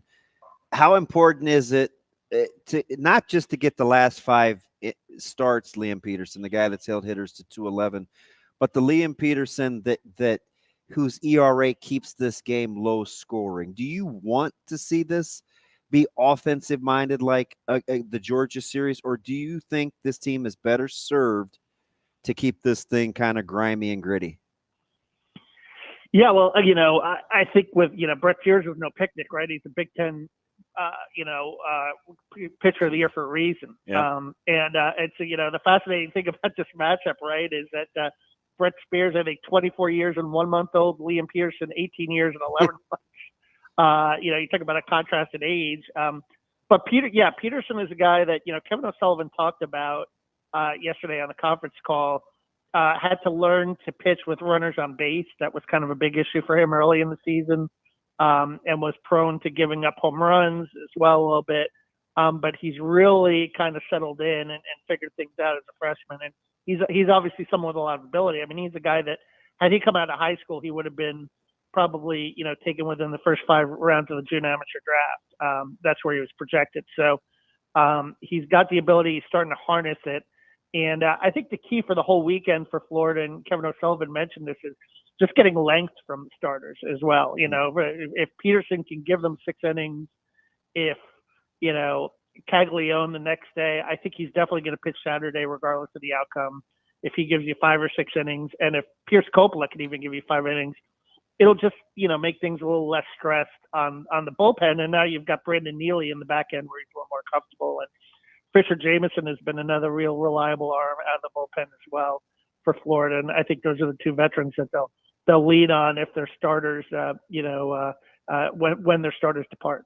We're talking with Kevin Brockway from the Gainesville Sun, talking a little Florida baseball as they will face Nebraska tomorrow. Kevin, this obviously not just at the top with Caglione, with the pop. There's a lot of guys with power in this lineup. If my math is right here, and that's a 50-50 proposition, you got 7 guys with double-digit homers on this roster. How excited were you to go to Stillwater with that kind of pop in that kind of ballpark? Yeah, I think the ballpark suits them really well for this weekend for sure. But that being said, one of those 7 guys, Ty Evans, is done for the year with a broken wrist. Mm-hmm. In his 13 homers. And you guys probably remember last year, he went off in Omaha at the College World Series. So that's been a blow. And then the guy that replaced him, Hayden Yost, also tore his the ACL in the Georgia series. So they've been a little thin in the outfield as a result. They've got Ashton Wilson now playing right field, a guy that's transferred from the College of Charleston who has hit the ball pretty well in the Georgia series as well. And has been a little bit of a pleasant surprise there. And then in center field, you're going with Michael Robertson, who's really known more for his defense. But yeah, you're right in terms of, Luke Heyman, 14 home runs, Tyler Shelnut, 13 home runs, Cade Curlin, 13 home runs. They've got a lot of Colby Shelton, obviously the shortstop transfer from Alabama with 18 home runs. They've got a lot of power threats up and down that lineup. I think the only issue is, with those big swings, they also strike out a lot, 9.3 per game. Although they're scoring 7 runs a game. They've been a home run field offense. Situational hitting has been an issue at times, leaving the bases loaded. Certainly, they had a chance to walk off Kentucky in one of the games that they lost in extra innings where they really couldn't execute in that kind of a situation. So they've really got to be able to, I think, if they can manufacture a few runs here and there too, that would be really big for their chances in Stillwater as well. Interesting. So we talk about the gaudy numbers, and you got, I think, 6 or 7 guys in the lineup with double-digit home runs, and you hit over 2 a game. But is that the thing for you, or is it guys like, Coppola, who's going to have to pitch at some point? He's going to be next in the rotation. Is it the 6.27 team ERA not rearing its ugly head? What for you? Can Florida be Florida and still win the regional, or do they have to change some of the numbers? Yeah, I think they're going to have to pitch better for sure. Like I said, that's been the big issue. But this is the first time Peterson is starting on Friday, which I think is interesting, and maybe something that could have been done a little sooner. Although you were trying to work his confidence back because he did have a minor injury in the Vanderbilt game that sidelined him for a couple of weeks. He was hit on the arm with a pitch, rather with a line drive and so forth.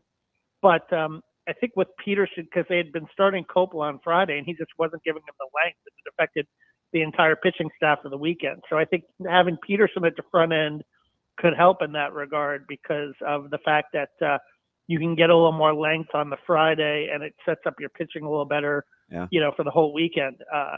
That could be big. Jake Clemente is another freshman on the bullpen that's done really well.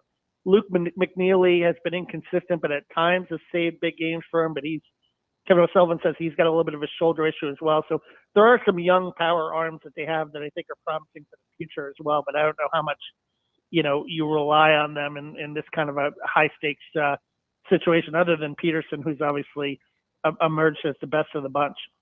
Kevin doesn't mince words. Just from my experience interviewing him there at the CWS for years, he's very straightforward. Does this team have his personality, in your opinion, where they'll be aggressive and come at you? Yeah, I think that one of the things that's been interesting is Kevin O'Sullivan has said it's a hard team to figure out, and he thinks it's a good group of kids, like not necessarily attitude or discipline problems, but just getting them. I think getting that fire out of them has been maybe a little bit of an issue.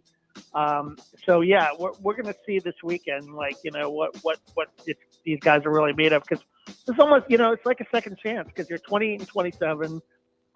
Listen, Kevin O'Sullivan said he made no apologies about getting in the tournament, because there was a lot of obviously talk on, Selection Monday last week about whether Florida deserved to get in, but number one strength of schedule in the country. They took 2 out of 3 from Texas A&M, Mississippi State, Georgia. I mean, those are 3 national seeds right there that they beat during the season, playing in the toughest conference in the country. So this is almost a second chance. And you look at what Ole Miss did a few years ago when they went 14 and 16 in the SEC. You just never know. You get hot at the right time, and things come together, and the pitching and the hitting click at the same time. I think Florida's capable of winning this regional, but they're going to have to, find ways to maybe, try to win in different ways as well. Not just relying on, hitting the ball out of the ballpark all weekend. They're going to have to do some other things here and pitch a little better than they have during the regular season in order to do it. That's Kevin Brockway from the Gainesville Sun. Kevin, we appreciate your time, and enjoy the regional. All right. Thank you very much. More Hurrdat Sports Radio tomorrow here, AM 590, ESPN Omaha, ESPN Tri-Cities, Camp OR in Lincoln. See you. Have a good day. Love you.